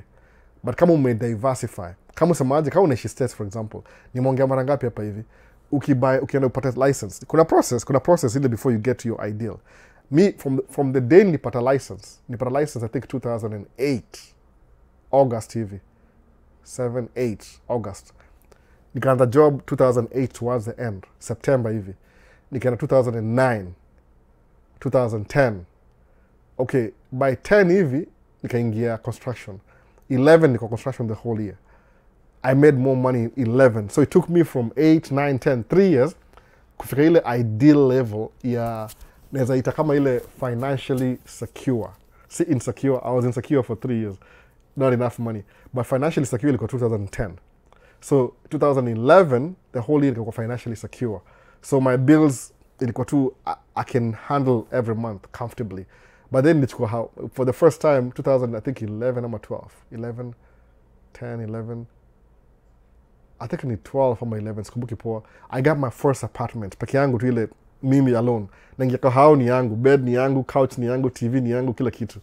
That's why hapa man cave, mu try to replicate your story. Yani, man cave hapa, this is my apartment. By the way, usama, kuna TV hapa, kuna couch hapa. Kuna couch ndio hii, this is my favorite seat. So mu try to replicate. Kwa sababu sahi na watoi ni different. I don't really have any space at all. Na share everything na kila mtu. But ile 12 nikakuwa na nili stabilize, financially secure. So kuingia 13, 14, 15, I was paying off my consumer debt. Ile debt nili accumulate, ile debt ile inakuharibia ile bad debt. Consumer debt ni bad debt kwa sababu ni liability. You're just spending money for liabilities, basically. No. Liabilities. Kwenda trip ni liability, but in your life ni asset. The experience is worth it. So I used to travel every year back then. Every year niko naenda mahali. Every December before navuka mwaka different city. Nilienda wapi? Nilienda Kentucky, Seattle, wapi kwingine nimesahau, Houston. I think 3 years. Houston, Kentucky, Seattle. Alafu wapi nimesahau wapi kwingine? Houston, Kentucky, Seattle. Of course St. Louis mwenda huko juu mtu wangu anaishi St. Louis. So I traveled 3 years before my second kid was born. Then yesterday travel ikasema, ikaisha hapo. Sasa nikataka kununua minivan, sijui how kubwa, so nikashift expenses. Sasa ndio hivyo. Kuna wase 6,000 is a lot of money to spend. Imagine I'm hoping to invest 6,000 a month in Kenya, and that's what I'm already spending in America for expenses. Unaona hiyo, si eti ni kama I'm far off. So nikitoa watu hiyo kigrow up ama nikiincrease nini yangu cash flow vizuri, naweza kuwa 6,000 and invest in Kenya. No. I'm losing here but I'm gaining there, so tuna even out. Unaona hivyo. Alafu kumbuka hii itakuwa consistently, hiyo ya Kenya itaisha. That's what I'm trying to say exactly.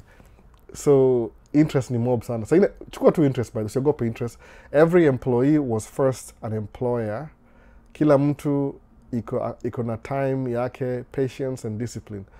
Watu wanza hivyo, musema si hata quote yangu, sema your job is your first business partner. Sababu hiyo ndio income yako primary.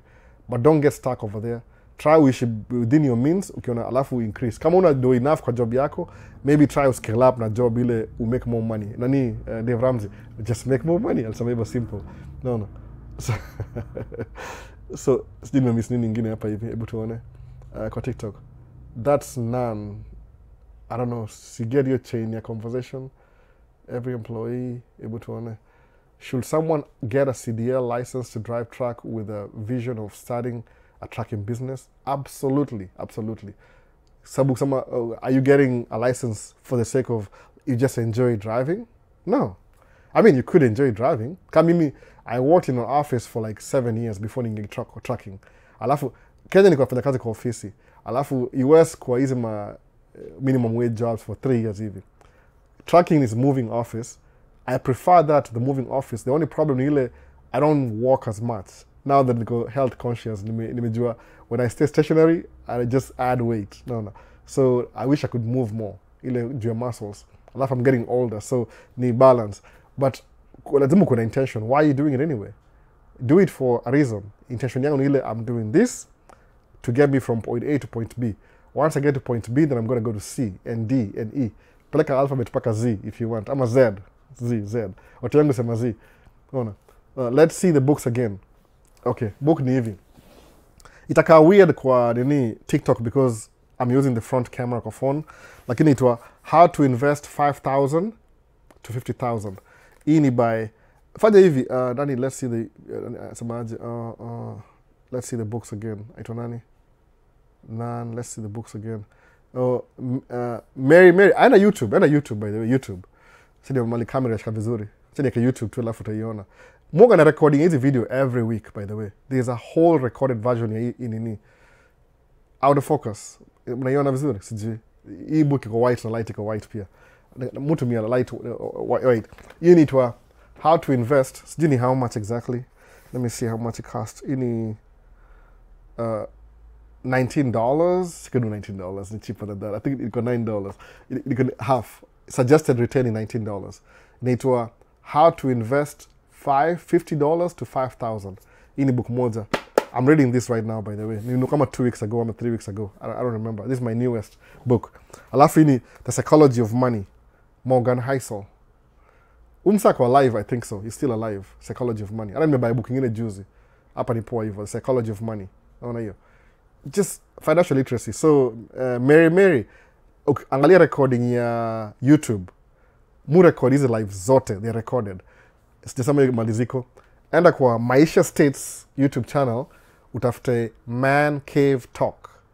Alafu kuna playlist ya Man Cave Talk. Every week, video mpya. Na i-post na iweka hapo hivyo kwa hiyo playlist. So utapata, I'll list these books.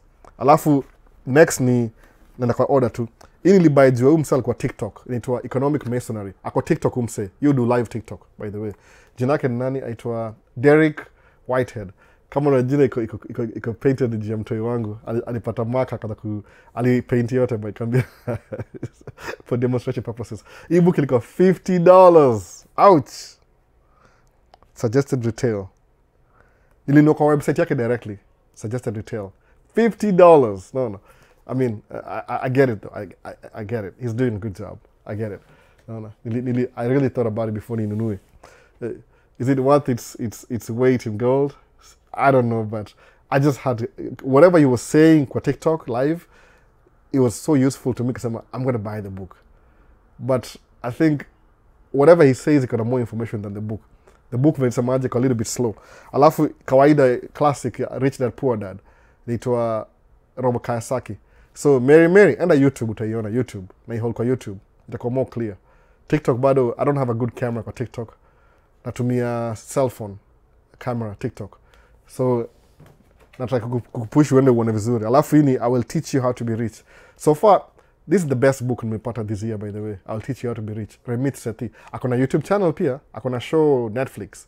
So very easy read, by the way. Very easy read. Hii ni kama, man, I don't know, elementary. 5-year-old can get it. Nasema hivyo. Very easy. Very easy book, by the way. hii ni magnet ya kusoma kama utaku enlarge ma words. Naitumia kama bookmark. Ama macho zangu ni mbaya. Hii ni magnet by the way. Ina magnify nini. So, Mary, I will teach you. This is the very easy book to read. If you can read this book, huwezi afford, tafuta YouTube channel yake. Remit Sethi. You post video once a week, I think. Listen to everything. Wacha entertainment. Ataongea, utastumble into this information kwa kitabu anyway. Kuna malena give review hii kitabu pia.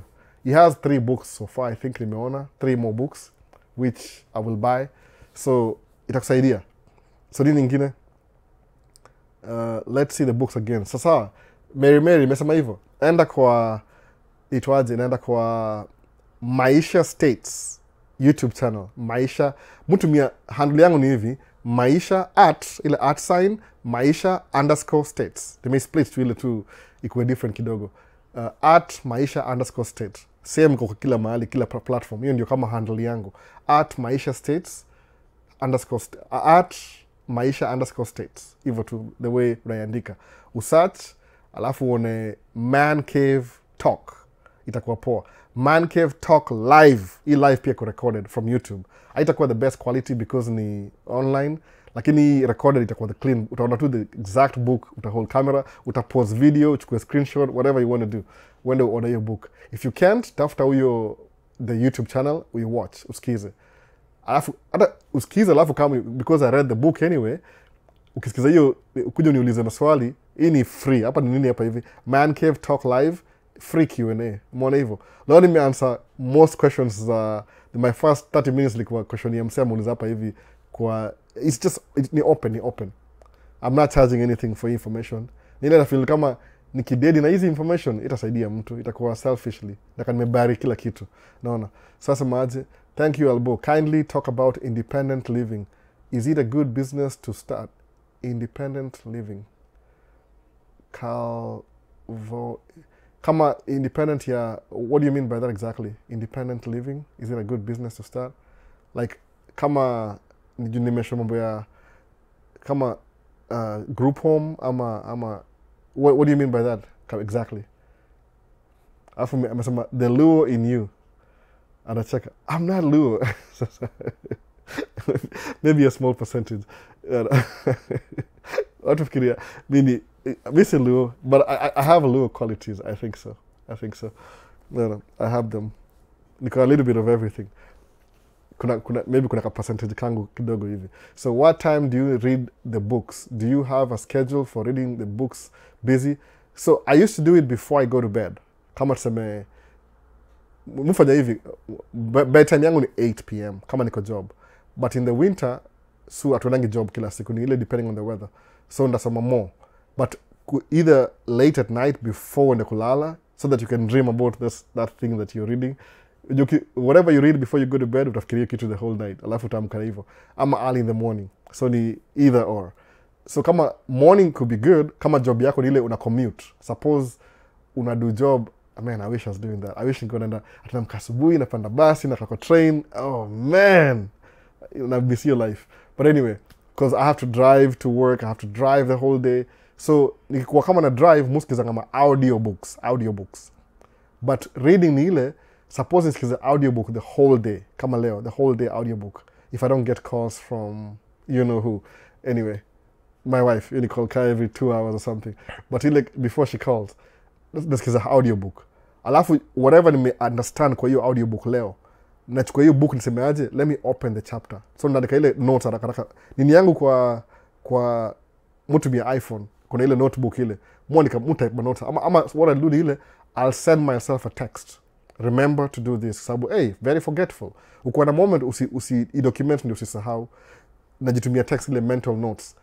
Check chapter 3, probably chapter 3, the first few pages about information. Alafu na kama unaiangalia. So, kama sasa nasoma book, I'm reading nini hapa. Hii inaitwa How to Invest 50 to 5,000. Itaka opposite TikTok. I know it looks weird. But YouTube just in case. Nasoma hii book saa hii. Ni book ndogo, si big sana by the way. How many pages? But musoma very slowly. Kwa nini? Kwa sababu I've heard about the book, but nataka ingest. I want it to be part of my system. Ile, whatever lesson I learn kwa hii book, ni implement in my life directly. Sometimes you can read a book, ikuwe a waste of your time. You learned zero information. But guess what? One day, that zero information, it'll come in handy. We're going to make a decision because your mind will register, subconscious mind. You have the book in your head already. It'll come and recall, say, remember that? So when you say, I remember the words, but I don't remember the book that I read on these words. Itakuwa hivyo. So kama uko commute asubuhi kwenda job, fanya hivi, chukua bookmark, jipatie goal. Ukiingia kama 3 hivi, usiingie sema 3 za manganya zina ngoma, ile iko quiet ile. Alafu soma tu book. Unaona, soma tu book yako pole. Alafu uweke bookmark uachie hapo. If you need to write notes, kuwa na notebook. Note down anything. Ama kama unaweza underline, kwa hiyo book unaweza underline, ujue, book ni paper. Hata ukiwaste, you can buy another one later on. If you have the resources, that is. Sometimes kama una resources, mupatie na book zangu. So I try not, hata ina jina by the way, because I know I'm gonna give it away. Hata sina name. I don't put my name anymore. I used to do that. Ile ownership. I'll give it away anyway at some point. Then I'll buy another one. So soma ile when your mind iko ile hauna stress mingi. Kama your morning commute is very stressful, maybe avoid you. Do evening. Sema tu, I'm trying to read a page a day. Sometimes a chapter a day could be useful. I'm going to say by the end of the week, I want to finish this chapter. So anza Monday mpaka Friday. Alafu review tena over the weekend. That means you need some quiet time. Because in a place of quiet, I have kids in the house, man. I wish. Like my kids ni funny. I can't do without them at the same time because wakienda mahali na mama yao useme wameenda tu mahali kama last week, the house gets too quiet. Tena kwa nervous sama something is missing. Ile kelele hakuna hapa. But ile you really want to get rid of them but you can't do it without them too. Ni kama imekuwa psychologically part of my life. So the moment you calm kabisa relax. Read a book. Sema 1 chapter a week. A page a day. Jipatie goal. Don't miss that page. Hata kama unalala sema tu I was ulale kwa book. Fanya tu hivyo by the way. The doing, ile routine ndio muhimu. Mimi sijawahi acha kupost video by the way. I can post video kama ya leo. Ya leo nimepost video moja leo asubuhi ilikuwa ya marathon. I don't even like the video by the way, mimi mwenyewe. Kwa sababu nasema I did a terrible job. Kwa sababu I didn't know the structure. It's the first time you get a place doing structure. So okay, wanakimbia behind the high school kwa trail. So there's no place to post. Alafu they're divided into groups. So by the time the last group leaves, the first group is finishing the race. So I don't have a lot of time. Then we announcer, he starts playing music. Music ni copyright music. So I'm like, how do I eliminate the music? Nipate crowd noise. Man, you know what? I'm going to post the thing. You video nimepost leo, it's going to be muted in other places. Meaning I have to work on it. Do I have time to work on it? No, I don't. Maybe next time I'll do a better job. Niko na audio nizatumia, zile ngoma za bro, but sikuwa na time ya ku-edit juu. I was editing the video like this, mtoya kaamuka. Kanaye 4 hours to do anything, dead time. Tena tukadala, kaamka asubuhi kasema unajua nini? Hii video, if I don't do it today, I'm not going to touch it. Aka wiki mzima, nimeipost. Ilikuwa back in September by the way, almost a month long. Nasema this is a terrible video. So kuna ile na post maybe next week hivi pia, ya jana. Ya car show, the last car show for the month. I think so. So, kwa hivyo, stick to 1 page. Sema 1 page a day. Fungua, soma 1 page. You don't even have to understand. Just read it. Sema tu, come here, how to invest book. Sema tu, siwezi soma online juu itakuwa. I always say I can do that. Start get my views. Angalia kama you semaje. This book is intended to help you keep your money. Whether you have just a few dollars or a few thousands, it seems as though most people, no matter how much money they make, really don't know how to save. Or even if they have to do what is nakimbia kwa kichwa yangu? Nasema hivi, or even if they do, it seems as though most people, no matter how much money they make, really don't know how to save. Or even if they do save, they don't know what to do with the savings. So they and their money soon part ways. Not a good thing. This book is for you. You are a new and small investor.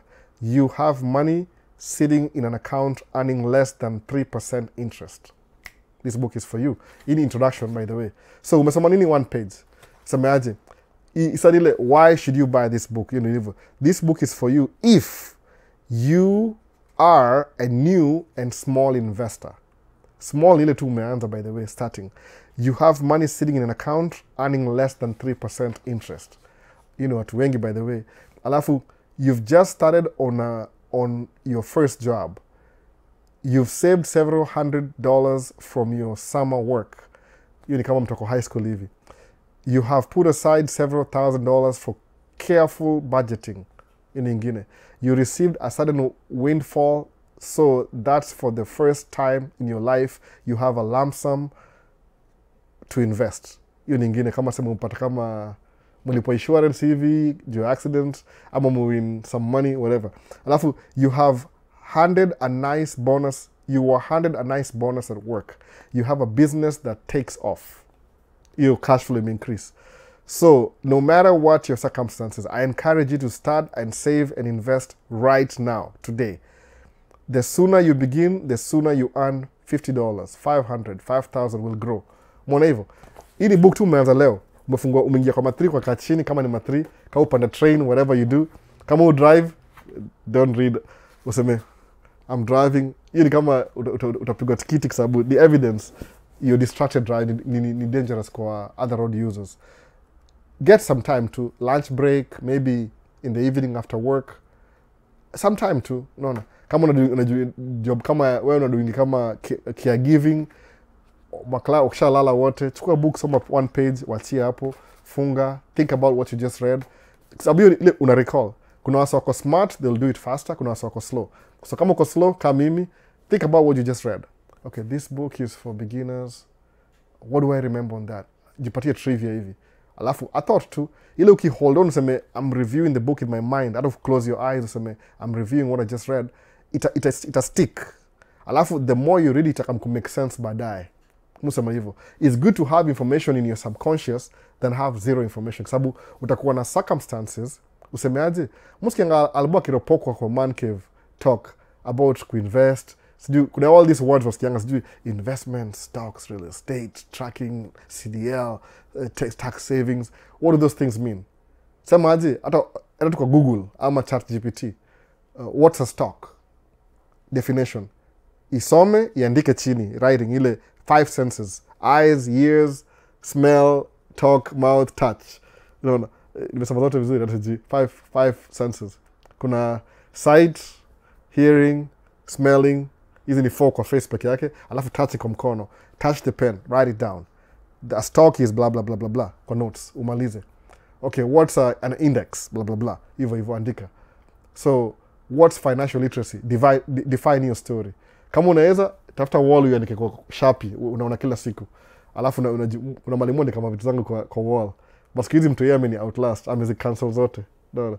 Hapa ndio upstairs napigia picha muone. Ameharibu kila kitu. But anyway, ini how to buy. There's a paint tu nikitaka white. Small bits. Sababu hiyo small bits ndio grow inakuwa. Ile Kiswahili inasema haba na haba hujaza kibaba. Anza tu small. 1 page, 1 paragraph, 2 paragraphs, the whole book. Sija understand the book, repeat tena. Angalia, okay, the author akona YouTube channel, Hebu tafuta mahali. Most unapata kama people who have a YouTube channel na wameandika books, sometimes on their own channel, they're not as interesting enough as in akienda podcast ya mtu mwingine. Sawa. Nimeona kitu kireplicate over and over again. Na watchingi iko nini podcast sometime kama kuna kitu interesting. Wacha ni be honest, sababu this week sija watch anything, nimekuwa swamped up na job. Ama naisikiza in the background while I'm driving. Iko nini podcast. So pata kuna guest akoko iko nini podcast. Kaka kuna demo moja kanaongea juu investment, nimesahau jina yake. Aliongea poa sana kwa investment definition, sema niko na agree everything anasema. Sema let me follow her. Akona Instagram. Kuna Instagram underwhelmed. Kuna Facebook underwhelmed. To YouTube ana video. No. Sasa man, this is a wasted opportunity. Aliongea so eloquent kwa podcast, but yeye mwenyewe si content creator. No. He can't share. She can't share. Kurealize kidogo, I think she's a mother, akona mtoi, so sema nikampatia break. Maybe she's held up, I understand. Lakini ukiuliza Gapuri, ako TikTok. What do you do na social media? Whatever information uko nayo, if you start sharing, ina stick to your head more, by the way. kuna graph niko nayo sijui nilipost kwa Facebook ya Maisha States. Yani the more you talk about it kwa teaching setup, ina stick into your system, it becomes part of you. Alafu itakuwa easy kwa sababu the only thing you need to do, kama semaje, give me $1 million today, nime win prize, sijui nilibuy ticket nika scratch $1 million, oh wow, I know exactly what to do with it. Hata sita blink. Kwa nini? I already have the information. Suppose ipo $1 million na huko na hiyo information, utafikiria nguo gani nafaa kubuy? Yani your mind default itaenda kwa liabilities. Default liabilities. Mimi kipatia $1 million, default assets. Hata sita blink. No, sita blink. Kuna lens nataka kununua sahi, lens ya camera, lens moja. It's not the best lens, na si the worst lens. I can buy it used if I want to. Karibu ni buy moja used jana on credit card, na ilipa within 2 months hivi, nikai miss out. No. Juu kuna event fulani nilikuwa na film, I had to move back. Nika move so much back, sikufikia stage anymore. So, oh man, what lens do I use for this? Lens zangu ni very intimidating. Ni kubwa, alafu ni white. Zile za telephoto. Zile white kubwa, yani lens sijui this size. So kwa hiyo crowd singeka lens kama ilikuwa event ya shule. So I want to get like ile conspicuous. Ile lens ile it's tiny enough, alafu ina extend for, alafu ina reduce tena. So kuna Tamron ni I think 50 to 400. I want to buy it. Hata use nanunua kwa sababu si ya kila use. I'm thinking about it. Am I going to buy it? Niko na dosa hii na inunua tu hata cash brand new. Doesn't matter. Alafu niko naongea story sema I need a job really quick. Nikapigiwa simu jana nikaambiwa, "Niaje kuna gingine hapa hivi, are you willing to?" Kusema tuko na meeting kwanza. Juu vile nipigiwa simu kama inakaa weird kidogo. Anyway, in story nyingine. Labda ni moja sema unaongea juu yangu na tukudunga jana. No. So further hivi tuendelee kwa YouTube. I'm getting distracted. Kuna Kubai, Dara samaje, JJ Kubai hapa, homeboy wa Isili. Leo kameshika tukisherekea life ya Raila Tinga. I'm listening to you bana. It's true vile umesema kuna pesa Kenya. It's true kabisa. Maybe ni 1%, sijui kama report how many percentage kuna do Kenya. If there's rich people in Kenya ule anakaa anaishi extraordinary life kuliko everybody else, that means there's something they know you don't know. So Bala could spend 90% of your time complaining, spend 10% of your time complaining, 90% learning how they made their money. No. Kama ni juu Buda alikuwa president wa kwanza kwa Uhuru Kenyatta, that's different. No. You're wisdom boy, you can't replicate that. But ibu angalia after Shaku president, how did they pass their family wealth from Mzee Kenyatta to Uhuru Kenyatta to mtoto Uhuru Kenyatta, sijui mtoto wake. Angalia tu kama hizo. Pick one rich family. How did they pass ile inheritance? Lord Delamere alinunua sijui $5 hiyo land when nobody was paying attention. Sometimes ukido business kuna ile advantage. Utakuwa na advantage moja ile because you were the first one, utakuwa na hiyo authority. Before everybody else catches up, too late. Uliwatangulia. Even though si competition sana, but ile if you're the first one to do it, uta lead the pack. Wewe utakuwa pioneer. Mi si pioneer kwa hii story. Labda muongea, mi ni pioneer wa kushare tu vitu najua anyway. Hopefully, kwa sababu kuna waseu au jua vitu, ni ile insecurity ya Kenya, ile sema, I know this, siwezi share information. Muambiwa na watu by the way, I don't want to quote people and be like, sijaambiwa kitu kama hiyo na mtu yoyote before. Naambia, really? Oh, labo hujaiuliza. Nishauliza. Nikapeleka kwa hivi. Kambia, it's either they know partially or they don't know. Kwa sababu, mimi kushare tu hizi information kwa live every Sunday, at least most Sundays, nimemiss kadhaa, but most of them, majority nimedo every Sunday. Kukuwa na hii like kushare, it's helping me understand these things better. Sababu, sometimes I have to understand it better enough for me to explain to somebody else. In Swahili, kuna hiyo ni difference. Sababu ni English, alafu ni translate into Swahili, Sheng, ya 1980s, niembo 1980 Sheng, alafu naanzia hapo sasa. Msawahili, kubai. So ni hivyo. So, kuna do Kenya. Figure out, take your time by the way. Most of this information itakuwa public information. Sikudanganyi. Wealth ya mtu ni public because they pay taxes. So pata, hii ndio building yake, wanafanyanga hivi. Kama sasa ni very simple. Kuna family tonga ya Wahindi tonga Patel, the Patel family. Patel hawa walibuy hiyo property Malimu Park Track. Last name yao ni Patel. So I know the history of Patels. Wana own karibu 90% of motels in America. 90%, by the way. Na ukiangalia population yao, sijui ni 2% in the whole of America. Ukienda kwa any motel na muhindi, Patel, specific Patel, hiyo family Patel mwisho. Kama mse malimu rent jina yake ni blah blah blah, Patel. Sawa. So, on gas stations, convenience stores, na motels. Wameconquer your business kabisa.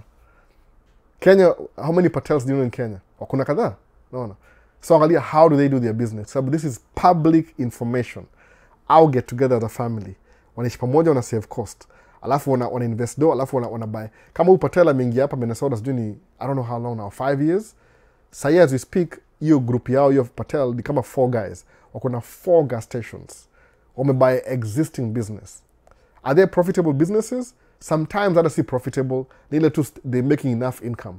Lakini the moment wanaibuy hivi, wanaiscale inakuwa, yani unapata wanabuy very rural gas station, all of a sudden inauza chicken, kuna car wash, they know how to do this. Iko ndani yao, wanaipass along. So sema, how do they do it? Wakenya so are very professional to complain about everything, which means you're very spoiled. Kodini, sijui tuko too peaceful, we just complain about stuff. Wakenya this, Wakenya that, Wakenya gossip. So sawa, that's okay. Gossip 10%, investment 90%. Don't lose your gossip, but minimize ile tu. To me, 90% kujua, how do people make money in Kenya? Sababu kiangalia kama sasa Nairobi, yani best yangu alikuwa huko hivyo a month ago. Aliniambia, miss the end huko for a while. Nikikamuka hivyo ndakuwa surprise. Kuna buildings everywhere. So do you think these buildings need too concrete? Mama, people are not making money. Kuna gated communities. Do you think people are not making money in gated communities? Wewe jiulize hivyo. Iza kalabu na miss out. Juu mimi kila saa msemangaje muenda ile Supercar Saturday. At least last week nilikuwa able kuenda. The last 3 months nimekuwa kuna event iko the same time na hiyo car show. So I had to go take my kids hapa, alafu kama next week nimeshikwa. Next week napeleka mtoi mahali asubuhi. So mambo ya shule, I can't keep up. So split. Napeleka mmoja hapa, yeye anapeleka mwingine huko. So ni uzazi. But it's okay. If I'm going to miss a car show, nipeleke mtoi kwa event yake, that's okay. So get kubond tunaongea sana jua what he likes. Kwa sababu ni mimi naweka gari pekee mmoja, one on one. Kama my middle child. Tumekuwa alafu record pia napiga picha ile tu hizo mambo za annoying dad na camera. Akienda mali kuimba, na zoom in, namchukua camera napiga picha kukumbuka. He hates that, but it makes sense baadaye. Anyway, so ukiangalia hivi kuna investment kama Isili. Nani invest Isili? Sijui kuna Wasomali. Okay, how do they do it? Jiulize hivyo. Tafuta mmoja umuulize swali. Hata si lazima umrecord sema, "Hey, this is my YouTube channel." Kaa chini mwambie tukule njera ama whatever. Niambie, how do you invest? Whatever information atakwambia, blah blah blah, chumvi, you'll figure it out. Ongea na wase. Nunua hiyo chai. Nunua chai alafu mkae chini muongee. Hapa sio kuna hiyo hard time. It's hard time for me kuongea na mse. So meet kama tulimit Brayo kama tuko kwa nini ya real estate, alafu tukamit jana kwa casho. Yako na have breakfast tu alafu coincidence. So labda namtafuta nibonge na yeye pia waambie what is doing for a living. I think so. Namcall nimwambie to meet. Na kama vile Victor aliongea mambo ya tracking. Hiyo video mpaka sasa osana watch mpaka sasa hii. Ilikuwa unique sababu people don't really know you can deliver fuel. Or it's very dangerous, alafu they assume. The thing you're assuming inapatia msek. Sababu Victor amebuy how this year. Brand new. Sema, kaganji kameingia. 2 years ago, albo na kuchukua CDL, nianzie wapi? Naambia, wewe chukua CDL, acha story mom. Jamii kiniuliza swali kama unataka, msema hata sitakuharakisha. Just go do it kwanza. Angalia Paul afa kununua truck by the way. Hiyo ndio amebaki sasa kununua truck. But ni mgeni state. Imagine Paul amekaa hapa 2 years. Ashakimbia marathon. Naona vitu mob sana. Anyway, kuna wase nampatia tu time kidogo azoe. So ndio hivyo, study was on making dough Kenya juu. How do they make money? So nowadays, Trevor is my friend. He does a very good job. Trevor Mgani, Deros. Trevor, no, I'm a Trevor Mgani. I've personally decided to concentrate on building myself in Kenya with the little I have. The idea of coming to study in the US using a shark loan didn't make sense at all to me. All will work out, bro. Kubai Kadaru. You can do that too. Kama kuna opportunities. We'll figure out how to. but kutoka nje sometimes in a perspective it gives you, when you're looking in, like kama mimi nasemaje, from outside in inakuwa simplified kidogo than kama uko ndani. Juu ndani kuna ile conformity. Unajua Kenya iko na very good social life, by the way, extremely good.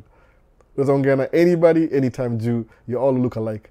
Hapa States kuna the conversation, kama mimi sometimes kama hiyo marathon amjui, by the way, hiyo marathon nimerecord leo nini, nimevaa earphones kabisa. I was playing music kwa earphone because I didn't want anybody to talk to me. Nilikuwa nataka kuwa as much as possible nisiongee na mtu.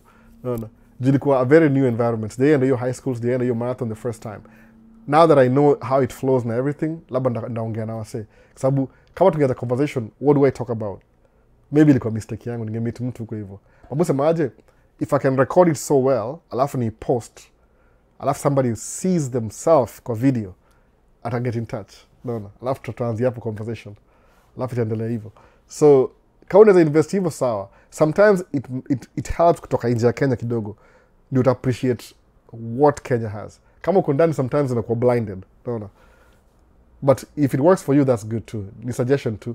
So green card imefanyika aje albo. Trump ametukazia sana bana. Atafungua. Ni ile kuna government shutdown.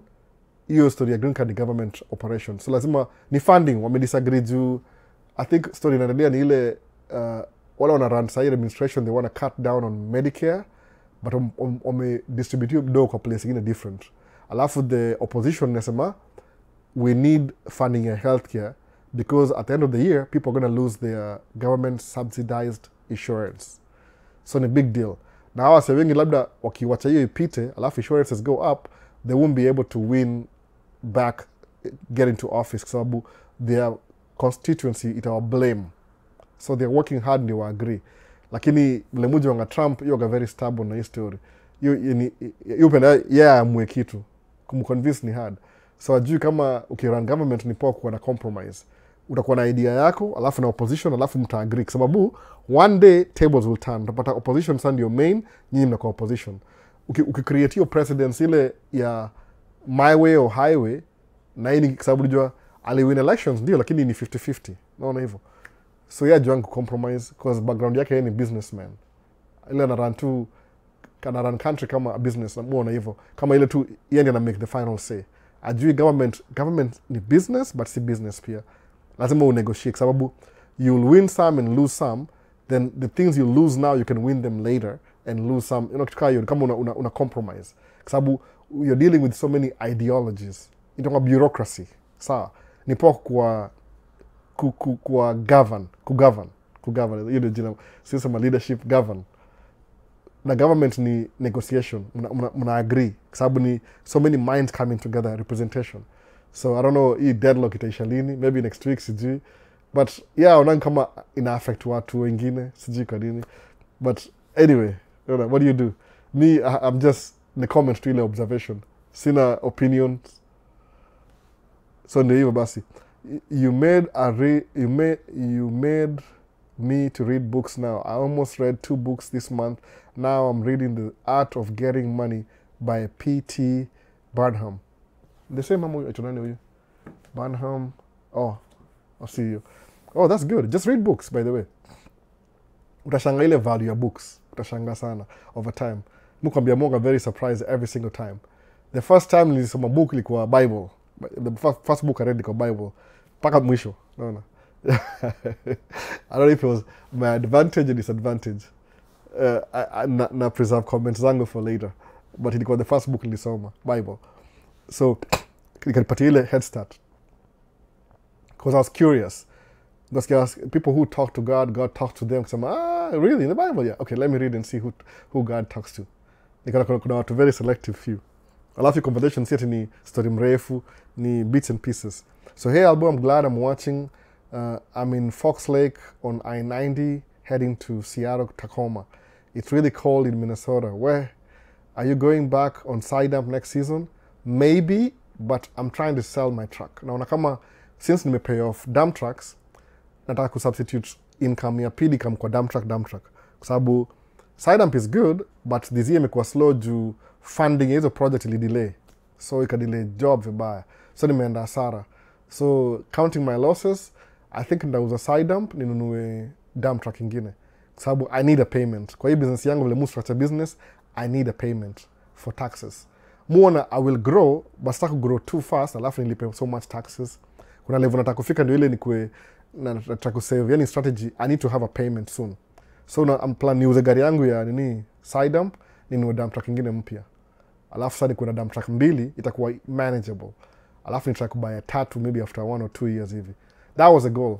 Na hii ni business yangu. Wife pia atanunua moja extra. I'm trying to work with her to grow ile 2-2, 3-3. Alafu ndio mmoja wetu atoke akae home. Which this time itakuwa mimi. Si yaki ka home anakuwa anyway, tuache story. Anakuwa mvivu. Anakuwa mvivu. So how do you guys pay rent in US? Is it the same as in Kenya? Yeah, every first of the month. Kama sahi, kama date ni lini, next rent ni nini, mu pay online. Kama ni mortgage, yani ni mortgage, si rent, ni mortgage. So rent is due on the first of every month. Unalipa before uishi. Si unaishi alafu unalipa, you pay before. So on the 30th, you nile last month. So on the first, during the day, boop, unalipa rent. Ukichelewa kuna grace period ya 4 days, just in case end month ilikuwa Friday, ama Saturday, ama Sunday, juu itakuwa hata bank zimefungwa, watachukua do on Monday. Kuna hiyo 4 days period, grace period. But me to be on the safe side, mungu ile the first asubuhi ama jioni na nipo on the first. Nini tu ni online, naingia online, na kuna hiyo account information iko hapo, nasema pay. Nasema ile ikuwe recurring, kutaka ikuwe continuously, but muta kuiona, musema nini yangu system ya paying bills iko on a monthly level, on a monthly cycle. So musema I want to see my bills. Nikisahau, I did that one time, sikujua I was paying more on something, ama niliweza kuitumia, nikasahau. So just for my own sake, musema hivi, I have to know what I'm paying for. Ni kama part of budgeting. So now, niko very aware how much money I spent last month. Kwa nini? Because I wrote the checks. Kama hizi my utilities, kama electricity, water, gas, na trash, I write physical checks. Naandika hivi, check na alafu naituma. Ndio ile at the end of the year, naweza tu filter checks zangu zote, nijue hii ni ya power, hii ni ya nini. So I can tell when ina increase ama ina reduce over time. That's what I do. So ni on the first, everything is due. Ukichelewa on the first, by 4th, utapewa fine by the 15th. After 1 month koja lipa, unaanza kuwa na eviction. Na eviction si poa. Utapigwa nje immediately, but you're wasting your landlord's money. Kama unaishi huko na ulipi. So, tumaliza hapa hivi, ebu TikTok kama nimwacha anything. I want to invest in MN so bad. I have a few ideas, but I don't have the confidence. Uni mostly Sheila. What do you want to invest in exactly? Kama kuna ideas, if you want to share, tuma message, alafu to brainstorm. We are just brainstorming, not that I know everything. Niambie, alafu nikwambie if it's possible according to me. But mimi si final say, by the way. If you want to do something, just do it. Musema ile, I'm not you. Remember that. Kuna vitu zile, musema kila siku, vitu zile mimi kwangu ni disadvantage, kwako ni advantage. So the fact that I don't do it does not mean that you can't do it. Come on. Kila mtu ako different. Part yetu ni different. But ile, my disadvantages are your advantages. And my advantages are your disadvantages. So if you want to do something, the best thing is the doing. Just do it.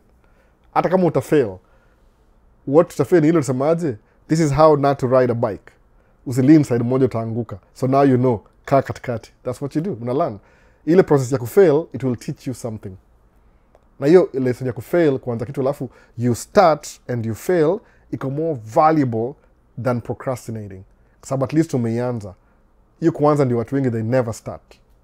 So please, kama unataka kudiscuss, nitumie message, contact information yangu yonga kwa YouTube. Sababu TikTok haiwezi allow, sijui kwa nini walitoa kwa page ya TikTok. My phone number, email, walitoa yote kabisa. I think they want people to use maybe DMs or something. Ndio ile to keep people from their platform. Wataki ku advertise here for somebody else. Kitu kama hiyo. Your network is your net worth. Yeah, that's true. Hiyo ni quote peni chesikia mahali. Bana, ongea pesa, hao ni wezi. Bana, ongea pesa, hao ni wezi. TN. Nini hebu? Nimemiss something. pesa iko Kenya. People look for business, big business, while the small ones with the right mindset is profitable. Oh, somesema bana, ongea pesa, hao ni wezi. Kuna wasa wanaiba wana get rich, but unajua ukiiba, hiyo si investment. If it was too easy in the beginning, you'll lose it pretty easy, by the way. Yeah, hata si guarantee.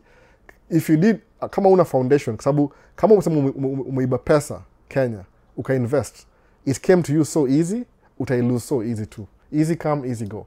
100%. Ukikula ngumu, suppose ukiiba, alafu you learn your lessons, alafu, I don't even know, hii ni scenario yangu nasema tu hivyo. But ile easy come, easy go. People who get money so easy, okwangi invest. Awaga broke after a few years. Juu, hauna foundation. Kama umegrow hiyo tree in sand, kama ina make sense. Ile tu itakuwa washed away. Hakuna roots. So easy come, easy go. Kama uliiba. But kama uliinvest, unakuwa attached na sababu unajua nini? The truth ni ile, any form of investment ina require sacrifice and time. So the sacrifice and time ndio discipline. Kama una hiyo discipline, easy come, easy go. Utadrive Range Rover leo, kesho umefilisika. But kuna hiyo aspect pia. Ile pia naweza challenge your thought, by the way. Easy come, easy go. The experience ya kumake dough itakufundisha adabu. Even if you lose money, you'll try and gain it the right way again. No. Usawa hivyo. Kwa sababu kuna ile feeling ile, once umekuwa na lifestyle, alafu we lose, you will search, we get back haraka sana. Mwona hivyo. So ndio hiyo sasa. Tuko ndani, kaende sana, support from Winnipeg, Canada. Oh, Big Boy, karibu sana. Hiyo jina ni common, Big Boy. Najua watu watatu walitonga hiyo jina. No. Mse wa lori, leo didn't remember to check in. You be dropping game. Oh, thanks. N2707. Najua nani hiyo, ni jina yake tu ndio hiyo. So, nini ingine? They on YouTube. Who's on YouTube? Nothing else. What's your location, Evans? Mi naishi Minneapolis, Minnesota. Nimesema kama Dakota tribe. Au itanga Minnesota. Hiyo ndio ni proper pronunciation. Minnesota. Dakota tribe. No, hao ndio ma natives wa hapa hivi Dakota. So, si Dakota state. Yani, the tribe itwa Dakota. So, Minnesota. Ni hapa hivi. USA. That's my location. Man cave is very important for unwinding. Oh, hopefully. Mi skiza pia. But not this week. Skizi, naanza na kwama. Niko na 3 episodes sijawatch mimi mwenyewe. Imagine. Terrible sana. I need to watch my own videos. Busema, na watch samaje recap nijue. What did they talk about? Naanza, mtoi amelia, nini. Hey, man. But my daughter is 2. Aitanga terrible 2. So, when kids are 2-year-old, they need so much attention. 2 to 3 hivi. Alafu 4 wanaanza kutulia tena. So kuna ile 1 and 2 wako helpless. Alafu 2 wanakuwa terrible 2s. They're very curious. Alafu kwa ile nilikuwa Neil deGrasse Tyson, when your kids are curious, let them be. Amechora kwa wall everywhere. Yani kalamu, left hand, right hand, colors. So tunasema tu, you know what? It's our house anyway. We're not renting. So try paint baadaye. Because she's learning how to write anaimba ABC. So she's very active kid. So lazima watch full time. Juu kifunga macho hivi rudi hivi. Ameharibu sijui vitu ngapi. I don't know, my books nazikeep hapa downstairs. Kuna book ashararua karibu zote. No. Ni experiment. But I mean, no big deal. Ndamkumbusha tu, hizo ni blackmail. I'll keep the books. You see what you did to my books? No. Hata ile my side of the bed, I used to keep my books ile actively reading next to my bed. Hiyo drawer iko empty. Sababu she knew about it. Anazitoa zote nje. So, curiosity. So, ako terrible too. Itakuwa 1 year. So, it is what it is. No. Una learn too. So, sijawacha na video zangu. So, my location nini ingine nimemiss hapa hivi. Encouragement. Is this live? Yeah, this is live. It's not a recording. Live. But, okay, self-promotion. Mudu, I'm very keen na quality of video, by the way. I'm very keen na quality. Because I know a little bit about a little bit. So, because in live, sijai figure out, okay, I know, not sijai figure out, I know how to do TikTok on one stream. I need to invest on a YOLO box extreme. I'm a YOLO box. Ile ikona ni kama screen hivi, it can transmit to every platform at the same time. I can do that. Like at the moment, TikTok, I'm using a phone. we come Facebook utaiona, by the way. I mean, I see Facebook, YouTube. Facebook walisema wanataka code flani. I'm too lazy to do a lot of things. But na stream kwa TikTok using the phone, front camera, ndio nione ma comments. Alafu niko YouTube mara mbili. Kuna ile kamera ya live, unaniona live hapa sahi, na kuna recording mbele yake just in front of it. So kuna two versions. So I'm recording, kuna redundancy. Mudu redundancy everything. So niko na hiyo background ya si professional audio, video. I've worked with audio visual experts before. So I know a little bit about a little bit. So mujuanga backup ni muhimu. That's why I have a microphone hapa hivi. Hii microphone. Sure, it's brand new by the way. Nilinunua kama 3 weeks ago. Alafu iko na XLR inaingia hivi, inaingia kwa hiyo ndio live, hiyo ndio microphone ya live. At the same time niko na wireless DJI mbili zinaingia kwa hii camera ya recording kama backup audio. At the same time na record audio hapa hivi independently. So niko na redundancy ya audio 3 times. If I want to, I can record this. Lakini nisha test nini audio ya recording iko sawa. So ile inaingia tu once I test I change because audio nini yangu iko hapa mbele. Mutumia what's the name of this thing? I always forget. Rodecaster Pro 2. Iko na 4 channels, I only use 1. Iko peke yangu. So I can record on that too, but itakuwa workflow ita make sense. So the only thing, my number 1 audio source ni hii hapa. Iko kwa shati backup. Alafu video quality as we record kuna 4K hapa hivi. It cost me a lot of money to invest na hiyo storage. Mu save every video I ever had, every video. At least most of them. Kama nime lose ni maybe hard drive iko corrupt. So that's what I do. So kama una watch live kwa TikTok and you want to see the recording hiyo live na Q&A, sababu haitakuwa na Q&A ya TikTok of course. Mu sema preferably tafuta man cave talk recording. Mui post every Friday. Time yangu Friday, maybe early Saturday morning. No, ile juu I can get it over with today. Nikitaka kuirecord. Lakini after this I'm very busy. Nenda kuangalia track, ninunue ma supplies to prepare for the week because kesho ni shule na kila kitu. Alafu naendelea hapo hivyo. Sasa, so if you want to watch this recording, iko available kwa YouTube. Ndaka mkipost TikTok baadaye when I have time. But sahi let me pay off some debt. Kuna debt ya business niko nayo bado. I have 2 tracks, I'm running 1 the whole year.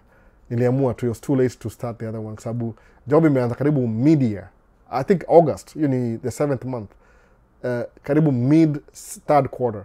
Nikaona it's not worth it. Nikapack track. So I'm running, I'm self-employed again. Last year niko businessman.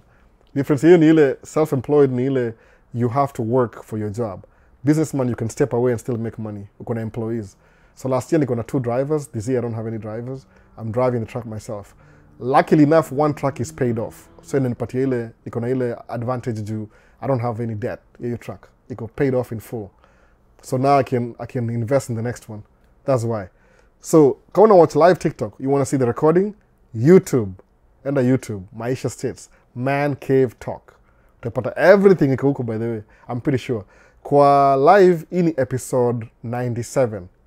Kwa recording, juu nimeanza na recording in the beginning, recording tutakuwa episode 1 or something.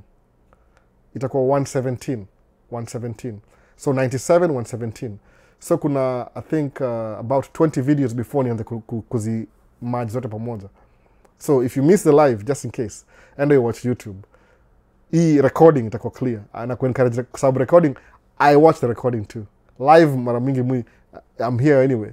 They watch ile for ile to sound. But musema aje, because live ilikuwa messed up na audio, in case iko messed up na audio, recording itakuwa na kila audio. Kwa sababu I take time ku edit it.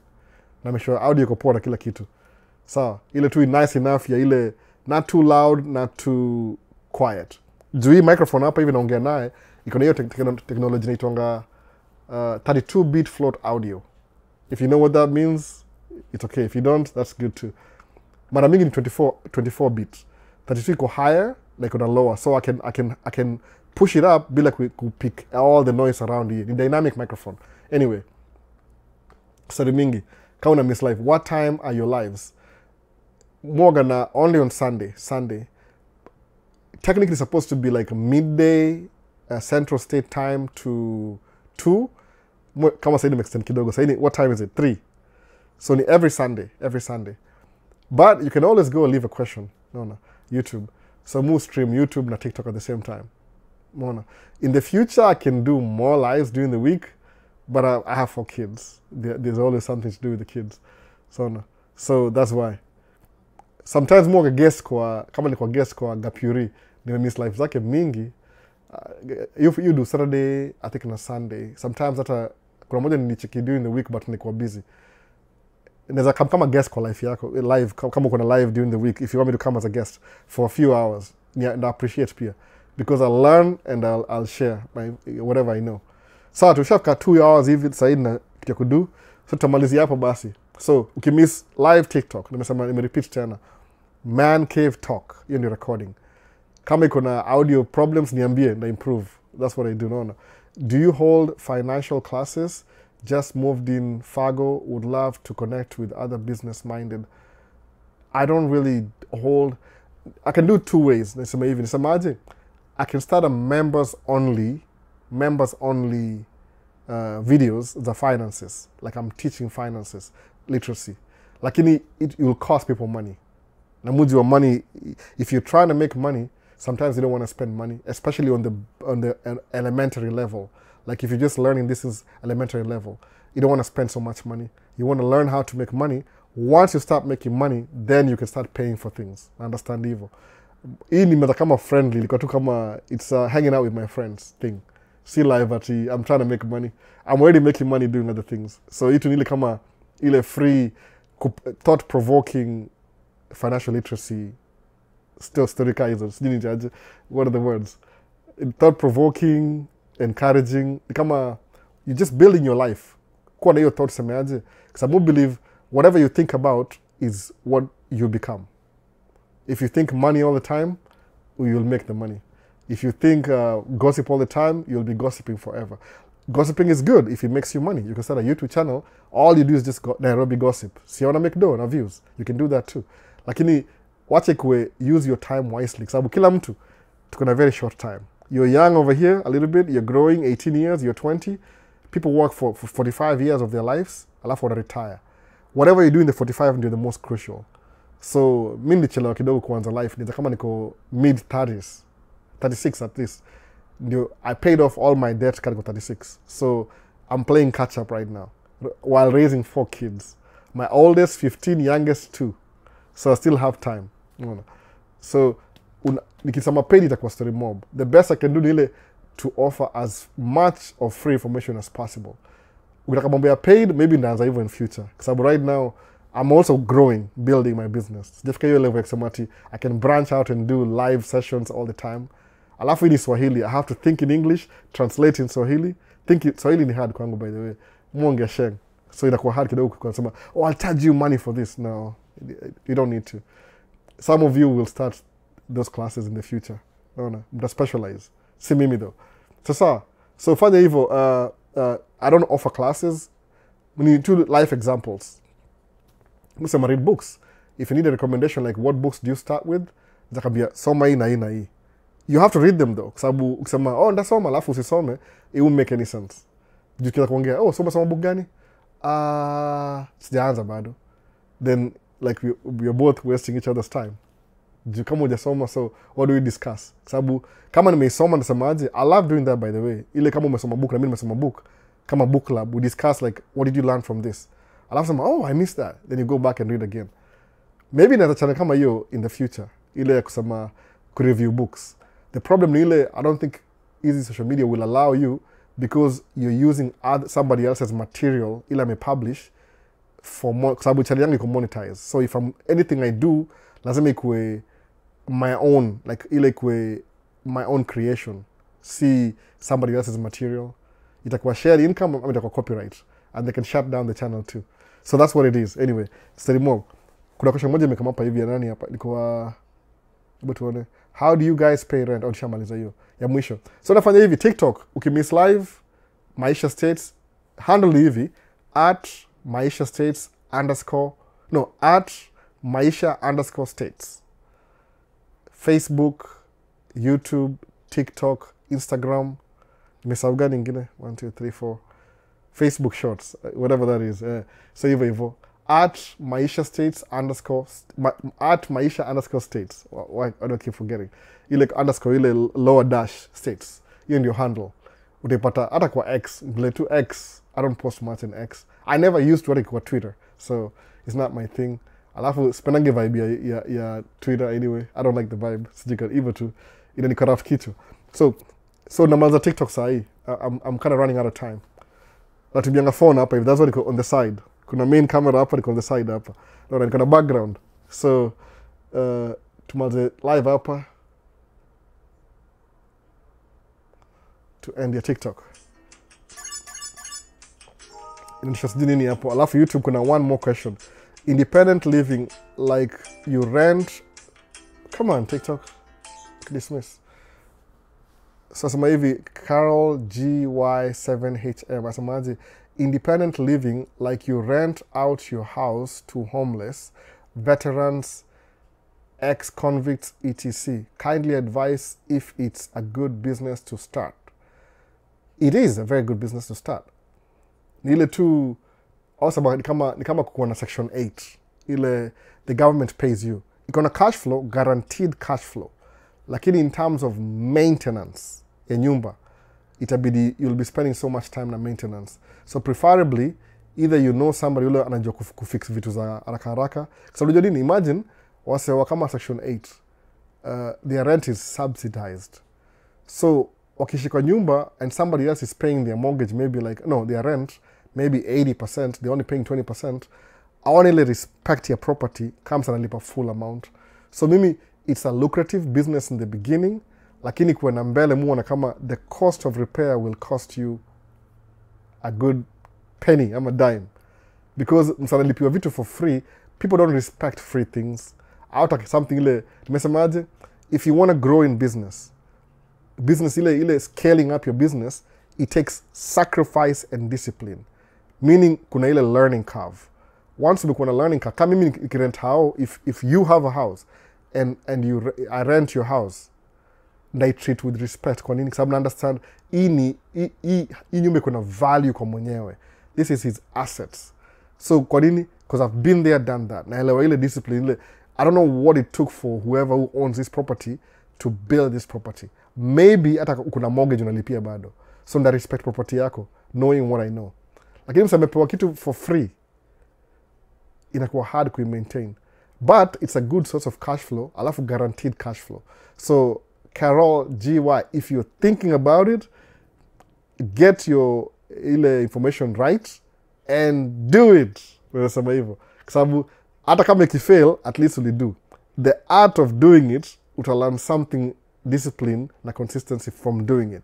Alafu hata ukifail, I don't think you'll fail so much kama ita work out, which I think it'll work out. Kwa sababu if you're thinking about it, you've probably seen that model work somewhere.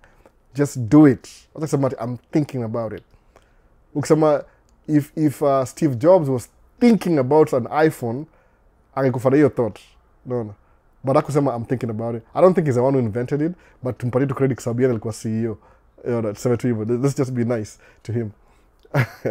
So if you're thinking about it, don't just think about it. Just go do it. Do your research and do it. Start doing it. Utalearn as you go. Mimi, I knew nothing about trucking ikianza. Nothing, honestly speaking. Nothing, absolutely nothing. Because these are big rigs with big engines and big tires and big everything. No. So because of doing it, nikalan, ile on-job training. And I was making good money too. Because, this is something I can do actually. Mwanevo. So that's why. Just do it. Kwa hiyo capacity. But if kitu kama iko mbali kidogo, I don't know. VP Albo, how much did you put down for the dump truck? And monthly payments? Monthly payments ilikuwa 3,300. Down payment ilikuwa, I think ilikuwa 56,000. Ilikuwa 220, 20% plus. Ilikuwa 220. Nikalipa 20% down plus sales tax. They didn't want to have the sales tax part of the loan. So nika finance the remaining. So I think nilipa 53,000. So I think nili finance maybe 170 ilikuwa kwa loan. Alafu hiyo ingine ilikuwa down payment 53,000 from 220. Ama 224, sikumbuki poa. But payment ilikuwa 3,300. That's it. No. Ilikuwa manageable. Tangu that's one of the highest monthly payment nishai make since in the kuingia tracking, but na may pay off in 5 years, so hiyo ni hopeful. So my next payment labda itakuwa 4,000 ama juzi tracks zimekuwa more expensive, so that's what it is. Think about nini payment sana sababu ina improve over time. Juu nikianza by track I was making less money, the more niko na track I was making more money than when I started. Now that it's paid off, I'm even making more money. No. So usifikirie mambo ya payment sana. Alafu kisema what's your monthly payment, usiangalie where you are right now. Look at you're doing the business. You're already doing the business. What's the reflection here? How much is the monthly payment? Nasema at most track payment kwa business ni 20% of your income, gross income. So you still have 80% ya to work with. So usidismiss hiyo. Ya mwisho ni gani? Make sure you get Paul to buy the truck or give me his contact. I need to have a man to man talk. Amechelewa bana. Ako sawa, Paul ako sawa. Ni ile tu unajua amekaa 2 years, unajua. Amekaa 2 years bado. Mumu harakisha still. Every time tukiongea anambia, "Hey Paul, nunua truck." So yani he's trying to get comfortable na your thought process. Unaona? Niambia utakuwa sawa. Yani unajua it's one thing kuambia mtu afanye kitu, but it's one thing kama kuna ile fear. Wacha punch fear in the face and just do it. Atanunua, niko very sure. Ni bado anatry ku analyze sababu ndio amekaa 2 years. It's too soon. Mimi mwarakisha because I want him to start making money faster. Ndio kuwe na a longevity ya kuwa mdosi, you know, aingie middle class comfortable 2 years in America. Sababu he's gonna have a better story than mimi, by the way. So that's why I like that. Like mtu kabisa amenishinda. Ile imagine nasema nilikuwa Dubai, Middle East for 7 years. Come States after 1 year nikataka drive truck. After 2 years nikabuy truck yangu. After 5, so imagine story of Paul, you know, itakuwa better than mine, which is good. Sababu some of you need to see Paul succeed so you can make a move. Hata si mimi, Paul, no, which is good too. It's all for good, by the way, for good. Sababu kuna wasewezi relate na mimi, but they can relate to him more. Nasema wase unauliza maswali, nasema kuna sehemu unauliza maswali but ni ile wako serious. I get it. Hata Mungu kuna say utaanza na mtu bonge akwe very encourage, alafu afike mahali ya stall, alafu die out. Msemaji, at least they were thinking about it. Maybe something happened ikawa derail, but that's not the end of the world. Sasa tumalize live. Itakuwa unfair sasa TikTok ni aje umeshut down alafu kaendelea na YouTube. Enyewe nafaa kwenda clean ile kuna mvua ilinyesha last week, so kuna matope iko stuck ndani ya box yangu. So nachukua jembe niende nilime hapo hivyo alafu ikuwe loose ndio nienda kudownload kesho imwagike yote. Kwanza ya wife kuna siji concrete lazima to drill. So itakuwa big deal. No, leo pia nina shughuli. Sita make video. Unless anishikie camera na make video. But asiponishikia camera mimi si make any video. So sawa say basi tumalize video basi. So ndaambia Paula by track ndio yakwe more encouraging. Thanks for watching. Recording they post on Friday next week. Nda post video back to regular. Nishamaliza story ya marathon. Maybe Casho ni different. Sijaangalia video bado. Nilimake jana. See you in the next one basi. Maisha States. Peace. Tumalize live basi. Sijui kama nimesema question. End.